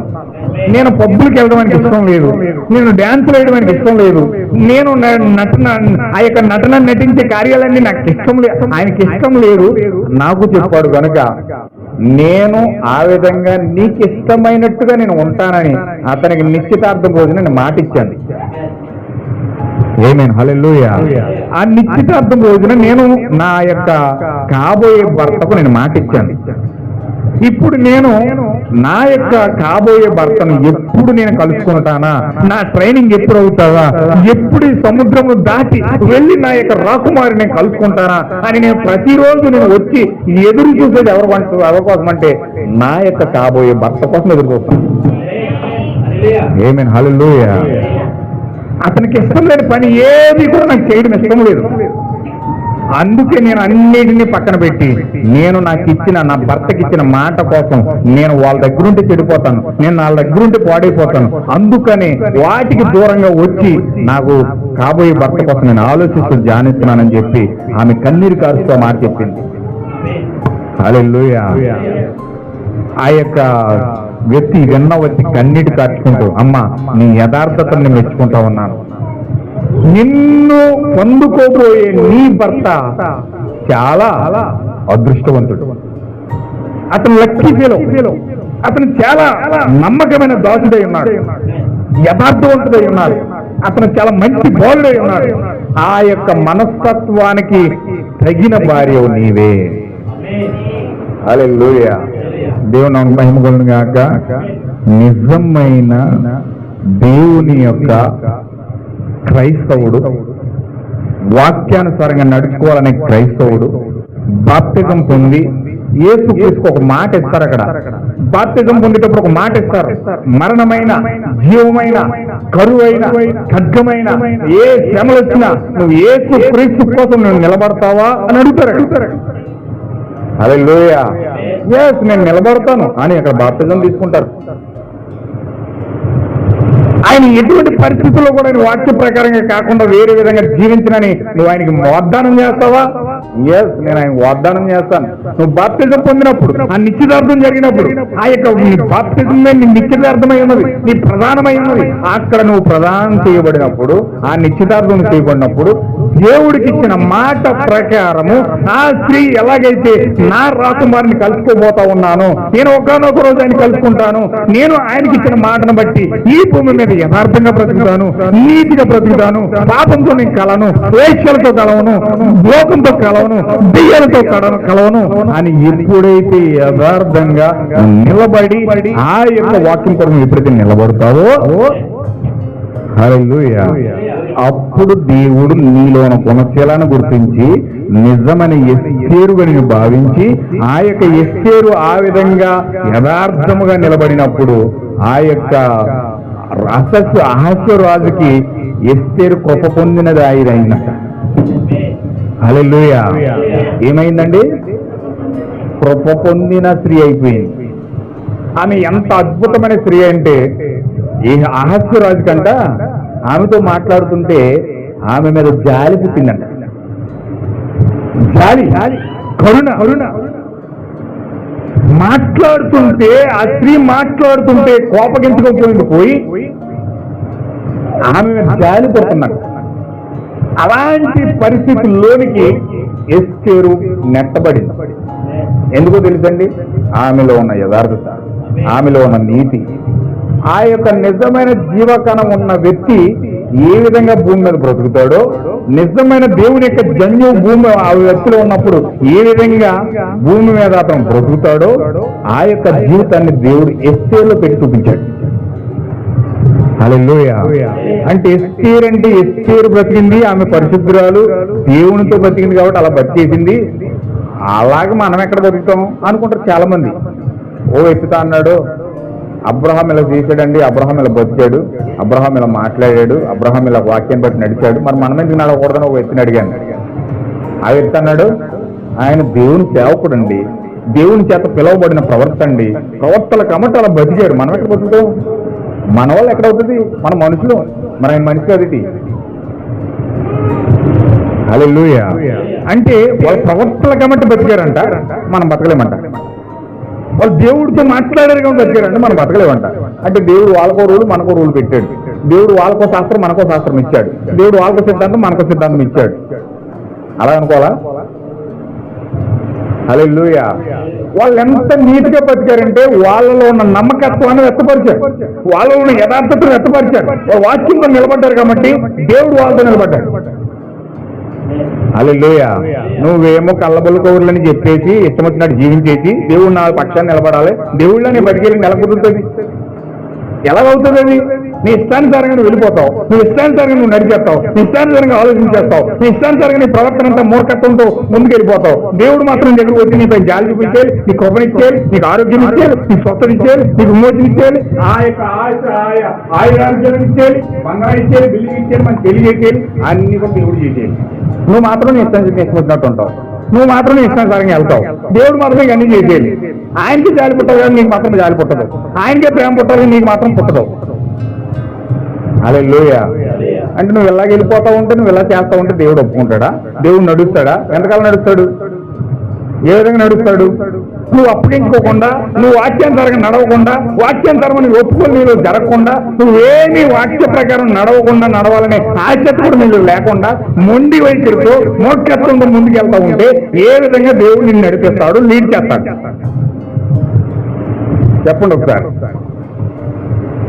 అలాగే నడిచారు పరిశుద్ధులందరూ, అలాగే జీవించారు వాళ్ళందరూ కూడా. అలాగే నడిచారా? ఎస్తేరు అలాగే నడిచిందా? ఆ రిబెకా అలాగే నడిచిందా? అబ్రహాం అలాగే నడిచాడా? నోవహు అలాగే నడిచాడా? చెప్పండి ఒకసారి. మనకేమో ఆశీర్వాదాలు కావాలి, మనకేమో దీవెనలు కావాలి, అన్ని ధన సంపదంతో, అన్ని ఐశ్వర్యాలతో అన్నిటితో ఆశీర్వదించాలి. మనం మాత్రం దానికి లోబడం, మనం మాత్రం దానికి ఏ మాత్రం కూడా తలవంచం. మన ఇష్టానుసారంగా ముందుకు వెళ్ళిపోతా ఉన్నప్పుడు ఏ విధంగా మీకు దేవుడు నిలబడాలని ఆశిస్తారు?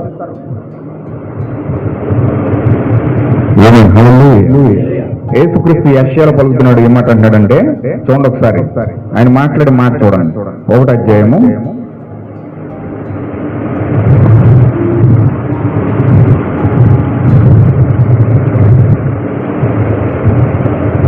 9వ వచనం. సైన్యములగడుపడి యెహోవా బహు కొద్దిపాటి శేషం మనకు నిలవని ఎడల మనము సొదొమ వలె ఉందుము, గొమొర వలె సమానముగా ఉందుము. సొదొమ న్యాయాధిపతులారా యెహోవా మాట ఆలకించుడి, గొమొర జనులారా మన దేవుని ఉపదేశమునకు చెవియొగ్గుడి. యెహోవా సెలవిచ్చిన మాట ఇదే, విస్తారమైన ప్రార్థనలు మీరు చేయటయాలా. బలంటే ఏంటండి? బలంటే ఏంటి?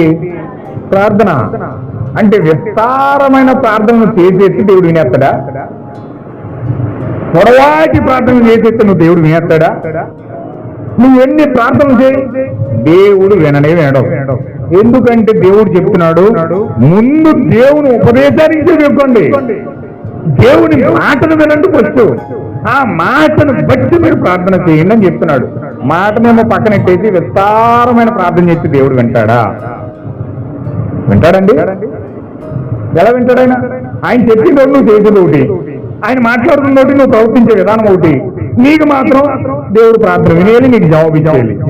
ఆయనే పద్ధతి మార్చి నీ దగ్గర రావాలి తప్ప నువ్వు మాత్రం పద్ధతి మార్చుకో.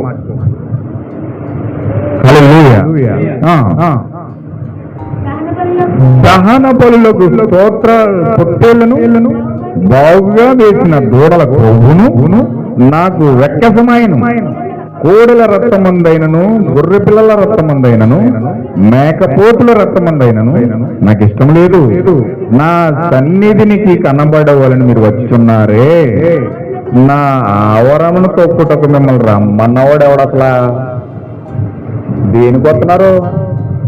అసలు నా అందులోకి ఎందుకు వచ్చారు? అసలు మందిరంలోకి రావాల్సిన అవసరం ఏమొచ్చింది? అసలు మిమ్మల్ని నా మందిరంలోకి రమ్మన్నవాడు ఎవరు? అసలు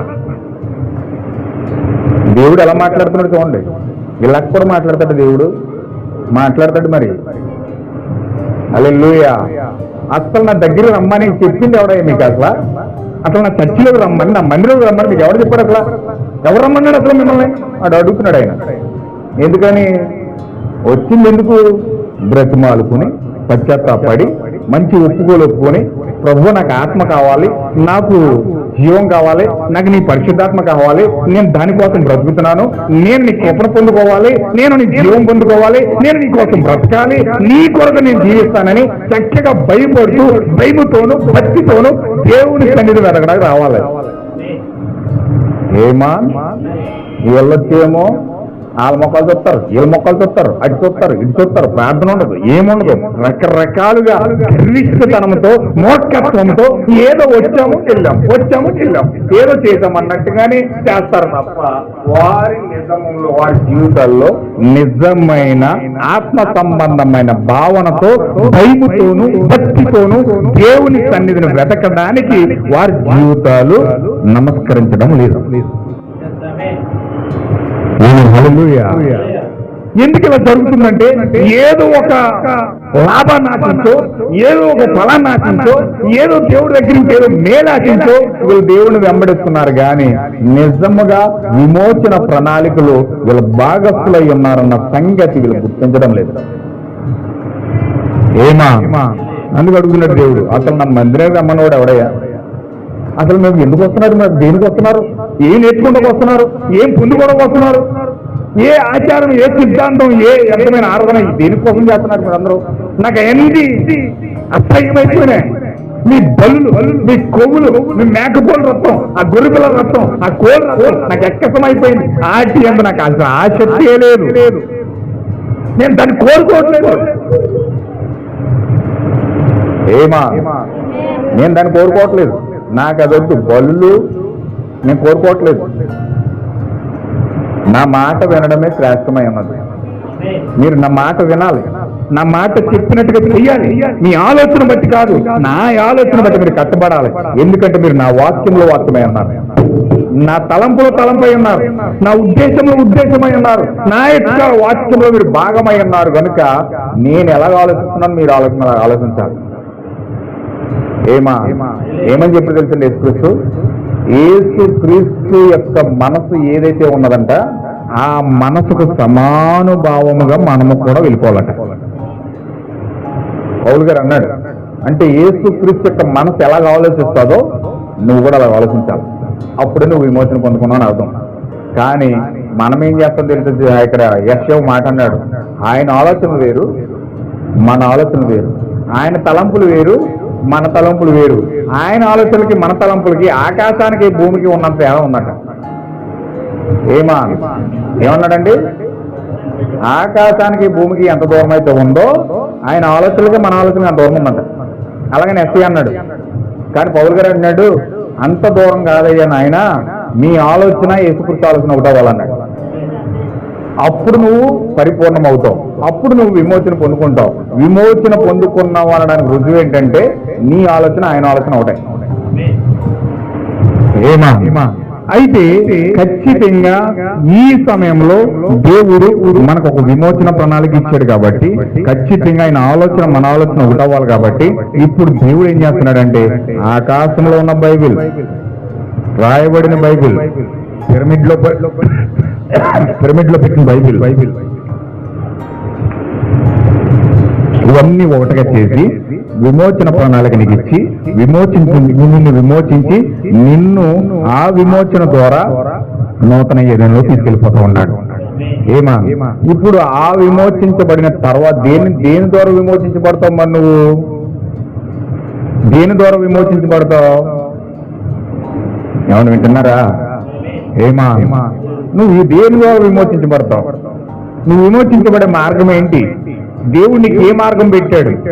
ఇప్పుడు ఈ యొక్క నేను వచ్చే వారం చెప్తాను అసలైన సబ్జెక్టు. వచ్చే వారం నేను దాన్ని తీసుకునే అసలైన సబ్జెక్ట్ నేను వచ్చే వారం చెప్పాలనుకుంటా ఉన్నాను. ఆ భాగం అంతా కూడా మీరు గుర్తుపెట్టుకోవాలి. ఇప్పుడు దేవుడు నిన్ను దేని ద్వారా విమోచిస్తున్నాడంటే రక్తము ద్వారా విమోచిస్తా ఉన్నాడు. హల్లెలూయా.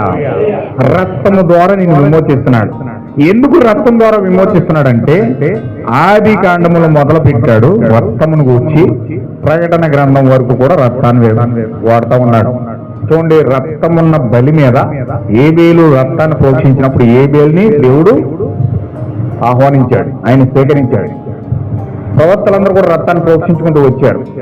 మోషే వచ్చాడు. మోషే ఒక క్రమం పెట్టాడు, మీరు క్షమించబడాలంటే కరుణాపీఠం మీద రక్తాన్ని ప్రోక్షించాలన్నాడు. హల్లెలూయా. 2 సంవత్సరాలకు ఒకసారి తీసుకెళ్లి గొర్రెలను వధించి ఆ రక్తాన్ని తీసుకెళ్లి కరుణాపీఠం మీద ప్రోక్షించాలి. వాళ్ళు 400 సంవత్సరాలు ఆ గొర్రెల యొక్క రక్తాన్ని ఆ యొక్క కరుణాపీఠం మీద ప్రోక్షించుకుంటూ వచ్చారు. ఆ తర్వాత ప్రభు యేసుక్రీస్తు ఏం చేశాడంటే ఆయనే నిజమైన లోక పాపము మోసుకుని పోయి దేవుని గొర్రెలుగా వచ్చి ఆయన ఏం చేశాడంటే ఆయన అసలైన దేవుని యొక్క గొర్రెలుగా బలయ్యి రక్తము కాచి ఆ యొక్క ప్రకృతి సంబంధమైన కరుణాపీఠం మీద రక్తం ప్రోక్షించకుండా ఆ యొక్క పరిశుద్ధ స్థలంలో, అతి పరిశుద్ధ స్థలంలో, దేవుడుండే స్థలంలో ఈ యొక్క రక్తాన్ని మోసుకుని వెళ్లి ఆరోహణమయ్యి అతి పరిశుద్ధ స్థలంలో అక్కడ రక్తాన్ని ప్రోక్షించాడు. హల్లెలూయా. ఇప్పుడు రక్తాన్ని ప్రోక్షించి ఆ రక్తాన్ని తీసుకొచ్చి నీకు ఇవ్వడం ద్వారా ఇప్పుడు నీ విమోచన ప్రారంభమవుతూ ఉంది. హల్లెలూయా. అంటే ఆది కాండంలో ప్రారంభమైన రక్త ప్రోక్షణ ప్రకటన గ్రంథంలో కరుణాపీఠం ప్రోక్షించే వరకు వచ్చింది. ఇంకా డీప్ గా వెళ్తే ఇంకా మనం లోనికి తెచ్చుకుని పోతే ఈ యొక్క కరుణాపీఠం ఇప్పుడు ఎక్కడ ఉన్నదంటే ఈ కరుణాపీఠం ఎప్పుడు దేవుడు ఎక్కడ పెట్టాడంటే పరలోకము ఎక్కడున్నదంటే అది నీ హృదయంలో ఉంది. హల్లెలూయా. దేవుని మహిమ కలుగును గాక. ఇప్పుడు కరుణాపీఠం ఎక్కడ ఉందండి? నీ హృదయంలో ఉంది. మనుషుని యొక్క హృదయంలో ఉంది. వధువు యొక్క హృదయంలో ఉంది. అసలైన కరుణాపీఠం ఎక్కడ ఉందంటే వధువు యొక్క హృదయమే కరుణాపీఠమై ఉన్నది.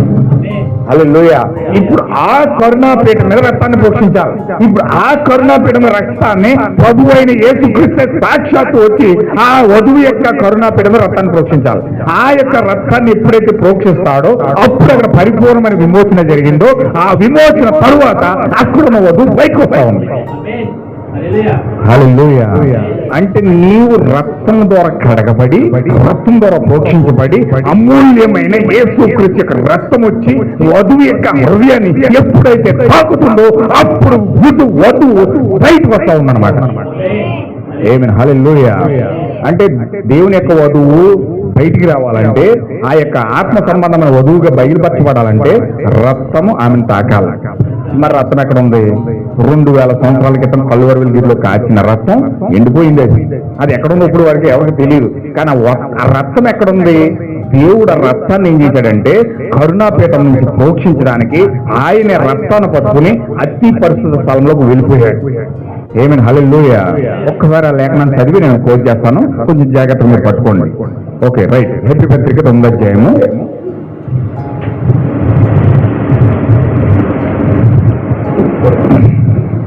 కొంచెం జాగ్రత్తగా మీరు పట్టుకోవాలి. లాస్ట్కి వచ్చాను, దీన్ని చదివి నేను క్లోజ్ చేస్తాను. హెబ్రీ పత్రిక 9వ అధ్యాయము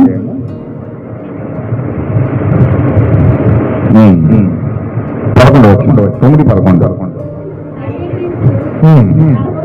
రాబోతున్న మేలు విషయమై కొంచెం జాగ్రత్తగా ఆచితూచి లేఖనం కొంచెం చదవండి. మెల్లగా చదివిన పర్లేదు. ప్రధాన యాజకుడిగా వచ్చి తానే నిత్యమైన విమోచన సంపాదించాలి. హస్తకృతము కానిది అనగా ఈ సృష్టి సంబంధము కానిదియు మరి ఘనమైనదియు పరిపూర్ణమైన గుడారము ద్వారా మేకల యొక్కయు గొర్రెల యొక్కయు రక్తముతో కాక తన స్వరక్తముతో ఒక్కసారి పరిశుద్ధ స్థలములో ప్రవేశించెను. ఎక్కడ ప్రవేశించాడండి? తన యొక్క సొంత రక్తముతో పరిశుద్ధ స్థలంలో ఆయనే ప్రధాన యాజకుడిగా మారి, మన మొదటి ప్రధాన యాజకుడు ఎవరంటే ప్రభువైన యేసుక్రీస్తు అయి ఉన్నాడు. ఇప్పుడు ప్రభువైన యేసుక్రీస్తు ఆయన రక్తం పట్టుకొని ఆయనే పరిశుద్ధ స్థలంలో ప్రవేశిస్తా ఉన్నాడు. హల్లెలూయా. ఇప్పుడు ఆయన ఎప్పుడైతే సమాధిలో చనిపోయి సమాధి చేయబడి తిరిగి లేచాడో, ఆయన యేసుక్రీస్తు ఎలా మారిపోయాడు అనుకున్నారు? యాజకుడిగా మారిపోయాడు. ఏలైనగా మేకల యొక్క ఎడ్ల యొక్క రక్తము పైన 12 మేకల యొక్క కోడిల యొక్క రక్తముతో కాక తన స్వరక్తముతో ఒక్కసారి పరిశుద్ధ స్థలంలో ప్రవేశించాడు. అంటే ఈయన చనిపోయి సమాధి చేయబడి తిరిగి లేచిన తర్వాత ఆయన ఎలా మారాడంటే, ఆయన భూమి మీద ఉన్నప్పుడు కుమారుడిగా ఉన్నాడు, భూమి మీద ఉన్నప్పుడు ఆయన ప్రవక్తగా ఉన్నాడు, భూమి మీద ఉన్నప్పుడు ఆయన ఒక మనుష్య కుమారుడిగా ఉన్నాడు, భూమి మీద ఉన్నప్పుడు ఒక శిశువుగా ఉన్నాడు, భూమి మీద ఉన్నప్పుడు ఒక ప్రవక్తగా ఉన్నాడు, యేసుక్రీస్తుగా ఉన్నాడు, శరీరం ధరించిన దేవుని కుమారుడిగా ఉన్నాడు. ఇవన్నీ కూడా క్యారెక్టర్లన్నీ కూడా యేసుక్రీస్తు అక్కడ ధరించాడు. కానీ చనిపోయి సమాధి చేయబడి తిరిగి లేచిన తర్వాత ఆయన ఏమయ్యాడంటే యాజకుడు అయ్యాడు. హల్లెలూయా. యాజకత్వం ఎప్పుడు వస్తుందంటే దేవునికి మానవునికి మధ్యలో యాజకత్వం పనిచేస్తుంది. హల్లెలూయా. ఇప్పుడు దేవునికి సంఘానికి మధ్యలో పాస్టర్ అందుకే యాజకత్వం చేస్తాడు. దేవుడు యాజకుడిని ఎందుకు పెట్టాడంటే, దేవుడు పాస్టర్ని ఎందుకు పెట్టాడంటే, ఇప్పుడు ప్రథమ యాజకుడు ఎవరంటే ఆ రక్తాన్ని ప్రజలపైన పోషించేది ఎవరంటే పాస్టర్ అయి ఉన్నాడు. హల్లెలూయా. ఇప్పుడు యాజకుడే పాస్టర్ అయి ఉన్నాడు. ఇప్పుడు ఈ పాస్టర్ యొక్క బాధ్యతను మొట్టమొదటిగా తీసుకున్నది ఎవరంటే యేసుక్రీస్తు. హల్లెలూయా. ఇక్కడ ఏం చేస్తున్నాడు చూడండి. ఆయన రక్తాన్ని పట్టుకుని, సొంత రక్తాన్ని పట్టుకుని అతి పరిశుద్ధ స్థలంలోకి వెళ్ళాడు. ఏలయనగా మేకల యొక్క గొర్రెల యొక్క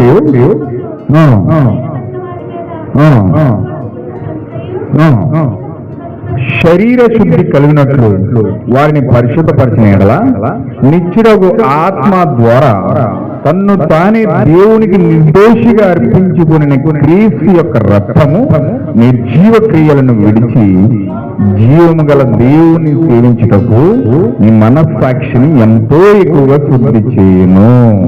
ఈ హేతువు చేత మొదటి నిబంధన కాలంలో జరిగిన అపరాధము నుండి విమోచనము కలుగుటకై ఆయన మరణము పొందినందున పిలువబడిన వారు నిత్యమైన స్వాస్థ్యమును గూర్చిన వాగ్దానం పొంది నిమిత్తము ఆయన క్రొత్త నిబంధనకు మధ్యవర్తి అయి ఉన్నాడు.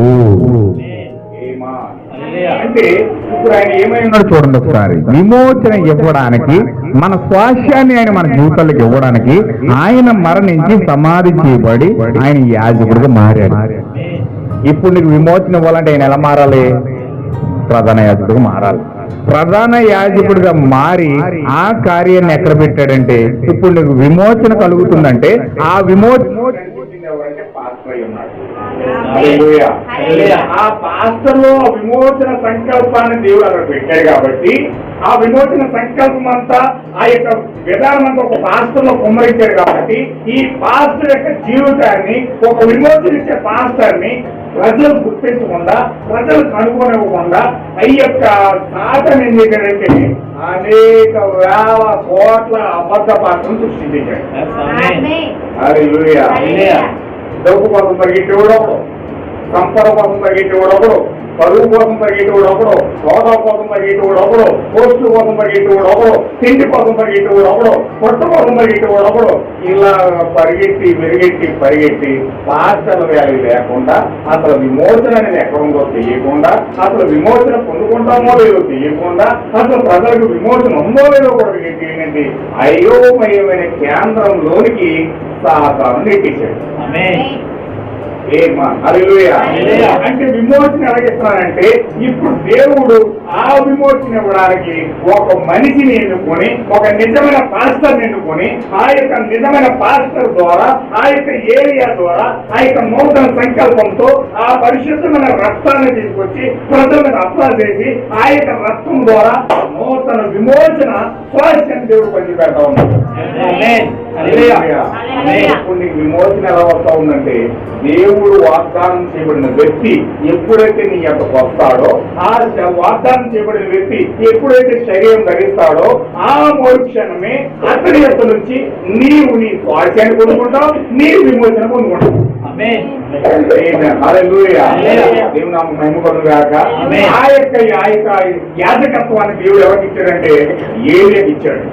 ఆ ఏలియా ద్వారా ఎప్పుడైతే యాజకత్వం, అసలైన యాజకత్వం భూమికి వస్తుందో, అసలైన ప్రధాన యాజకుడు భూమికి వస్తా ఉన్నాడో, ఆ ప్రధాన యాజకుడు ద్వారా మన స్వాస్థ్యం మనలోకి వస్తుంది, మన విమోచన మనలోకి వస్తుంది. నూతన ఏ దేవుడికి ప్రవేశించడానికి దేవుడు మార్గం తెలుస్తా ఉన్నాడు. ఇప్పుడు ఖచ్చితంగా మనం విమోచన పొందుకోవాలి. ఆ యొక్క విమోచన ద్వారా మన స్వాస్థ్యం పొందుకోవాలి. మనము ఆ యొక్క స్థానంలోనికి వెళ్ళాలంటే మనకి ఎవరు కావాలండి? ఏలియా కావాలి, యాజకుడు కావాలి, ఒక యాజకుడు కావాలి, దేవుడు ఏర్పాటు చేయబడిన యాజకుడు కావాలి. ఇప్పుడు ఆ యాజకుడు ద్వారా ఒక పాస్టర్లోనికి అభిషేకం ఎప్పుడైతే వచ్చిందో, ఆ యొక్క అభిషేకం ద్వారా ఆ సంఘానికి విమోచన వస్తుంది, స్వాస్థ్యం వస్తుంది, స్థానం తీసుకొస్తా ఉన్నా. నూతన ఏదేలోకి ముందుకెళ్తా ఉన్నా. చూడండి ఒకసారి మలాకి గ్రంథము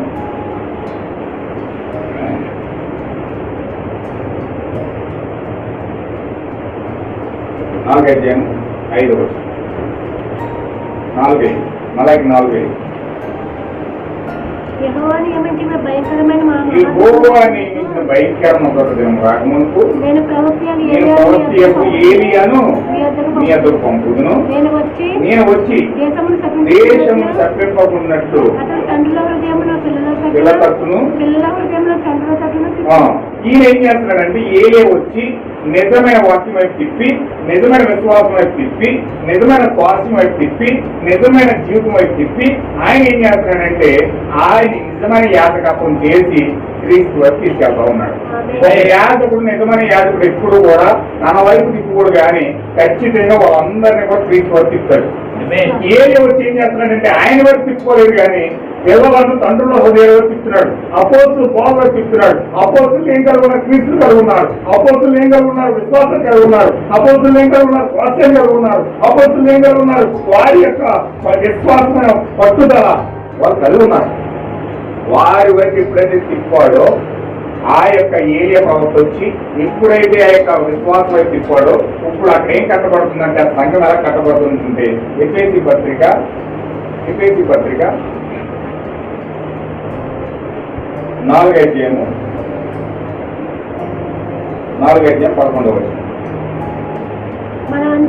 మనమందరము విశ్వాస విషయంలో దేవుని కుమారుని కూర్చిన జ్ఞాన విషయంలోనూ ఏకత్వము పొంది.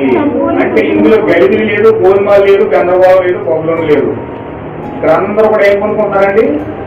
ఏకత్వం పొందుకుంటున్నారు. ఏకాత్మక వస్తుంది. ఏకాత్మక రావాలంటే ఒక పని చేయలేక ఏం జరుగుతుందని చూడగా ఏకత్వం పొంది సంపూర్ణ పురుషులకు అంటే పెర్ఫెక్ట్ మ్యాన్, పరిపూర్ణ మానవ స్వరూపము మనలోకి రావాలంటే, అనగా క్రీస్తు కలిగిన సంపూర్ణమైన సమానమైన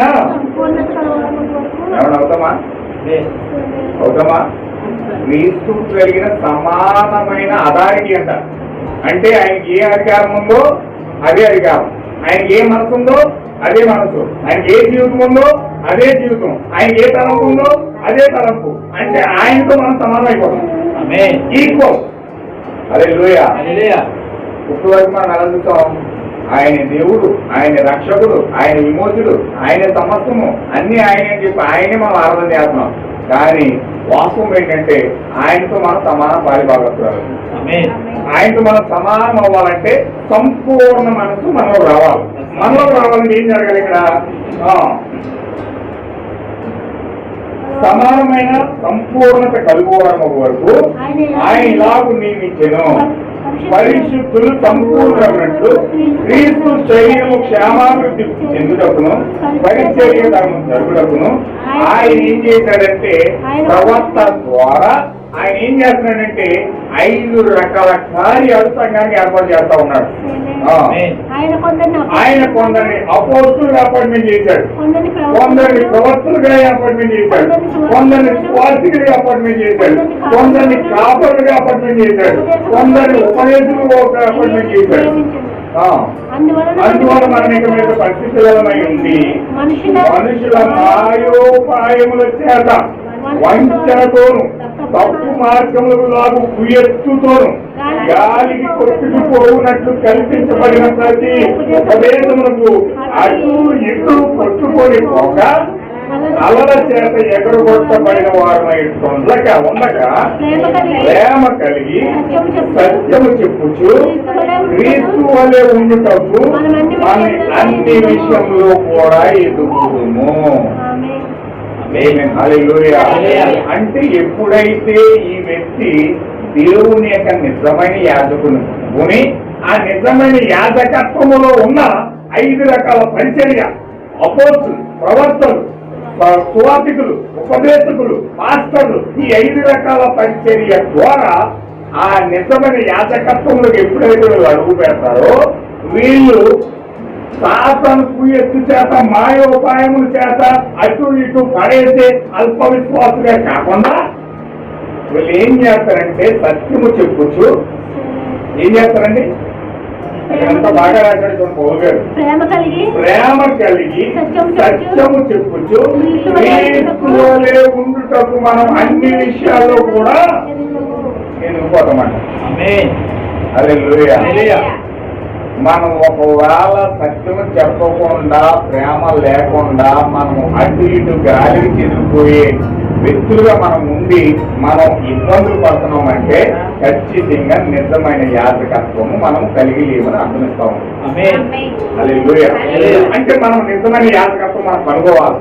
యేసుక్రీస్తు చనిపోయి సమాధి చేయబడి ఆయన ఎప్పుడైతే 3వ దినాలు లేచాడో ఆయన ఒక ప్రధాన యాజకుడిగా మారాడు. ఇప్పుడు ఆ ప్రధాన యాజకుడు ప్రవర్తనలో నుంచి కాపర్లోకి వస్తా ఉన్నాడు, కాపర్లో నుంచి కుటుంబంలోకి వస్తా ఉన్నాడు, కుటుంబంలో నుంచి కుటుంబం జీవితంలోకి వస్తా ఉన్నాడు. హల్లెలూయా. దేవుడు ఒక క్రమాన్ని పెట్టాడు. ఇప్పుడు దీనంతా ఎలా చేస్తున్నాడంటే రక్తము ద్వారా ఒకే ఆత్మగా ఏకపరుస్తున్నాడు. హల్లెలూయా. అంటే ఇప్పుడు మనము యేసుక్రీస్తు యొక్క రక్తం ద్వారా మనం ఏమవుతామండి? ఏకాత్మ కోరుకుంటాం.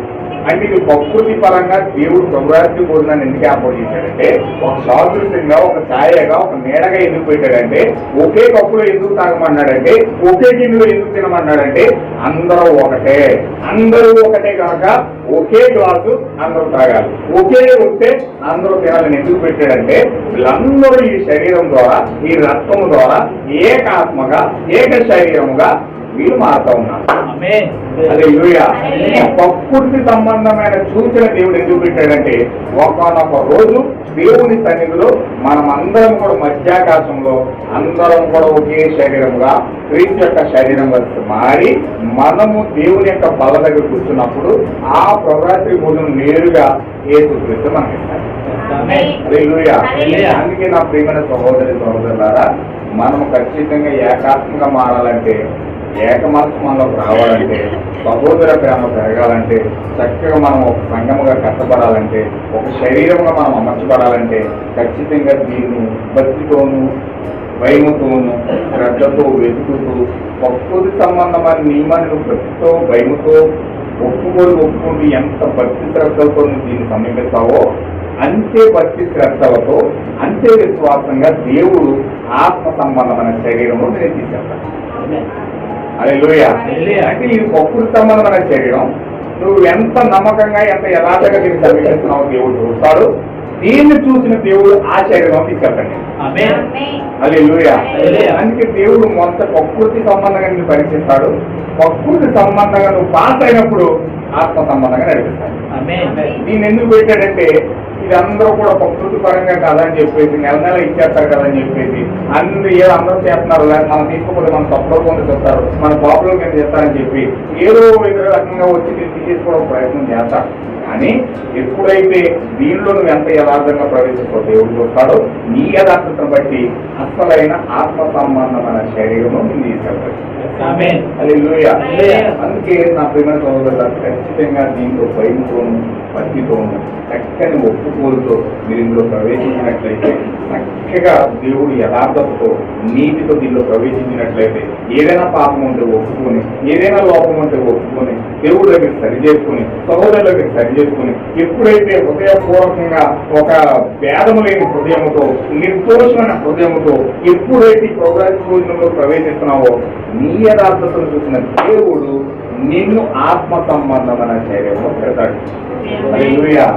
అది సురక్షితమైన స్థలం. పిరమిడ్ లో వధువును దాచినట్లుగా దేవుడు నేను దాచేస్తాడు. ప్రపంచం యొక్క తెగులు నిన్నంటదు, ప్రపంచంలో రోగం నిన్నంటదు, ప్రపంచంలో అగ్ని నిన్నంటదు, ప్రపంచంలో ఏ క్రిమి కూడా నిన్ను నాశనం చేయలేదు. అలాంటి సురక్షితమైన ప్రదేశంలో పిరమిడ్ లో వధువును దాచినట్లుగా నిన్ను దేవుడు ఆయన శరీరంలో దాచేస్తాడు. హల్లెలూయా. అందుకే దావీదు చెప్తున్నాడు, ఏమంటాడు తెలుసా, నేను నా యొక్క ప్రభు యొక్క దగ్గర నేను సురక్షితంగా ఉన్నప్పుడు ఆయన నన్ను ఆపత్కాల సమయంలో ఆయన పర్ణశాలలో నన్ను దాస్తాడు అని చెప్పాడు. హల్లెలూయా. ఎప్పుడండి? ఆపత్కాల సమయంలోనంట దేవుడు అంట ఆయన పర్ణశాలలో మనం దాచేస్తాడట. ఖచ్చితంగా రాస్తాడు. ఎప్పుడంటే నీవు భయంతోనూ భక్తితోనూ దేవుని యొక్క వాక్యాన్ని వెంబడించి చక్కగా ఆయన యొక్క యథార్థతను పట్టుకొని నీతిగా పాపం ఒప్పుకొని శాపాన్ని ఒప్పుకొని చక్కగా భయము లేకుండా, నిర్లక్ష్య వైఖరి లేకుండా, అల్ప విశ్వాసం లేకుండా, అనాలోచన లేకుండా, గర్వం లేకుండా, కలబెరిస్తనం లేకుండా కన్నీరు కాచి పశ్చాత్తాపడి దేవుని సన్నిధిలో భయముతోనూ వణుకుతోనూ ప్రభు నేను దానికి అర్హుని కాదు, నేను పాపంతో నిండిన వాడిని, పాపంతో జీవించిన వాడిని, పాపంతో పుట్టిన వాడిని, పాపంతో పెరిగిన వాడిని, దెయ్యాల చేత ఏడవబడిన వాడిని, పాపం చేత ఏడవబడిన వాడిని, నేను దాన్ని తీసుకోవడానికి ఏమాత్రం కూడా యోగ్యుని కాదు.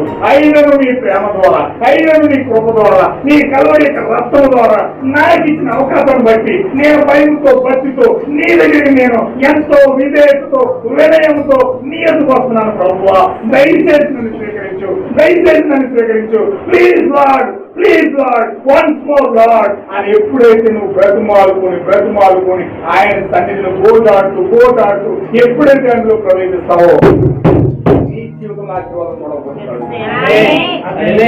హల్లెలూయా. మన జీవితం ఏమాత్రం యోగ్యమైన జీవితాలు కాదండి. మన పాప శరీరంలో పుట్టి పాపం చేత పుట్టి పెరిగి మన జీవితంలో ఎన్నో అక్రమాలతో నింపబడి, ఎన్నో అబద్ధాలతో నింపబడి, ఎన్నో కార్యాలతో, ఎన్నో చెడుకునే కార్యాలతో, నీచమైన కార్యాలతో మనము ఎంతో రాష్ట్రీయంతో మనం బ్రతుకుతున్న వాళ్ళం. ఏదో క్షణక్షణం మనం ఎక్కడ తిరుగుతా తప్పుపోతూ ఉంటాం, ఏదో పాపం చేస్తూ ఉంటాం. అయితే ఖచ్చితంగా మనం దేవుడిని అవన్నీ ఒప్పుకొని పశ్చాత్తాపడి ప్రభువా ప్లీజ్లో నేను ఎదురు రావడానికి యోగ్యత లేదు, నాకు నేను యోగ్యుని కాదు, నేను పెంట మీద పొరుగు లాంటి వాడిని, ఖచ్చితంగా చాలా బండి లాంటి వాడిని. నన్ను నీ కృప ద్వారా ఎన్నుకున్నావు, నన్ను నీ కృప ద్వారా నీ ఎదురు తీసుకొచ్చావు, నన్ను నీ కృప ద్వారా ఏర్పాటు చేసుకున్నావు, అత్యంత అద్భుతమైన స్థానం నాకు ఇచ్చావు. నేను దానికి యోగ్యుని కాదు, యోగ్యురాలు కాదు. దయచేసి నన్ను స్వీకరించు ప్రభువా. మళ్ళీ నేను హస్తాలతో నీ ఎదురు నేను రాకూడదు, పాపంతో కూడిన హస్తాలతో నేను నీ ఎదురు రాకూడదు, నా హృదయంలో పాపంతో పెట్టుకుని నీ ఎదురు నేను రాకూడదు. ప్లీజ్ లా నా హృదయంలో ఉన్న పాపానికి అడుగు, నా జీవితంలో ఉన్న పాపానికి అడుగు, నా హృదయంలో ఉన్న రాష్ట్రంలో తీసే, నా అంతరంగంలో చేసుకున్న శాతాన్ని తొలగించు. ఏ మాత్రం కూడా నేను పాపంతో జీవించకుండా ప్రభువా నాకు సహాయం చేయ ప్రభువా. పాపాన్ని నేను సపోర్ట్ చేయకూడదు, వాక్యంతో నడవాలి, నీ వాక్యంతో జీవించాలి. నా ప్రశస్తమైన కొడుకుల్లా ప్లీజ్ లార్డ్ సహాయం చేయి, హెల్ప్ మీ లార్డ్ అని ఎప్పుడైతే ప్రతిమాలుకుని ప్రభు సన్నిధిలో గోజాడుతూ ఎప్పుడైతే మనం సమీపిస్తామో ఆత్మ సంబంధమైన వాతావరణంలోనికి దేవుడు ఖచ్చితంగా నేను తీసుకెళ్తాను. హల్లెలూయా. హల్లెలూయా. ప్రియమైన సహోదరి సహోదరులు, ఖచ్చితంగా మీరు ఆలోచించండి, అర్థం చేసుకోండి. ప్రభు యొక్క ప్రేమను మీరు అర్థం చేసుకోండి, ఆయన యొక్క కృపను మీరు అర్థం చేసుకోండి. ఆయన కృప మీ పైన చూపిస్తున్నాడంటే మీరు సామాన్యులు కాదు. ఆయన కృపను నేను పెడుతున్నాడంటే, ఆయన చూపు మీ పైన పెట్టాడంటే మీరు సామాన్యులు కాదు. మీకు అత్యంత అద్భుతమైన శక్తివంతమైన స్థలాన్ని దేవుడు మీకు కేటాయించాడు. అందులోకి మీరు వెళ్ళాలంటే ఇక్కడ మనం ప్రాధాన్యపడాలి, పశ్చాత్తాపడాలి, అన్ని సరి చేసుకోవాలి, హృదయాన్ని కడుక్కోవాలి, శుద్ధి చేసుకోవాలి. దేవుని ముగ్గురితో మనం పాడవకూడదు, దేవుని ముగ్గురితో మన పాత్రలు ఉండకూడదు. ఖచ్చితంగా సమస్తం అంతా దుర్నీతినంత కడుక్కొని మీ దోషమైన చేతులతో ప్రభు సన్నిధిని మనం సమీపించవలసిన వాళ్ళని. హల్లెలూయా. నా ప్రియమైన సహోదరులారా, ఖచ్చితంగా మోకరించి ప్రార్థించండి, గోచారండి, అరవండి, దేవుని ప్రతిపాలండి. ప్రభువా please lord, once more lord, నన్ను ఒక్కసారి జ్ఞాపకం చేసుకునే స్థాయిలో నా పాపం నుంచి నన్ను వేరు చేయి, నా శాపం నుంచి నన్ను వేరు చేయి, ఈ దెయ్యాల నుంచి నన్ను వేరు చేయి, ఈ రోగాల నుంచి నన్ను వేరు చేయి, నా యొక్క కల్మషం అంతా తీసివేయి. నీవు అంతరంగంలో సత్యం కోరుతున్నావు ప్రభువా, నా అంతరంగంలో సత్యం కావాలి, సహాయం చేయకపోని ప్రభుని కోరుతాడతాం, ప్రార్థిద్దాం. ఖచ్చితంగా భయంతో బతితో మనం ప్రభుత్వం కూడా సమీపిద్దాం. దేవుడు నువ్వు అందరినీ కూడా దీవించిన కనుక ప్రార్థన చేద్దాం. అందరితో మోకరించడం.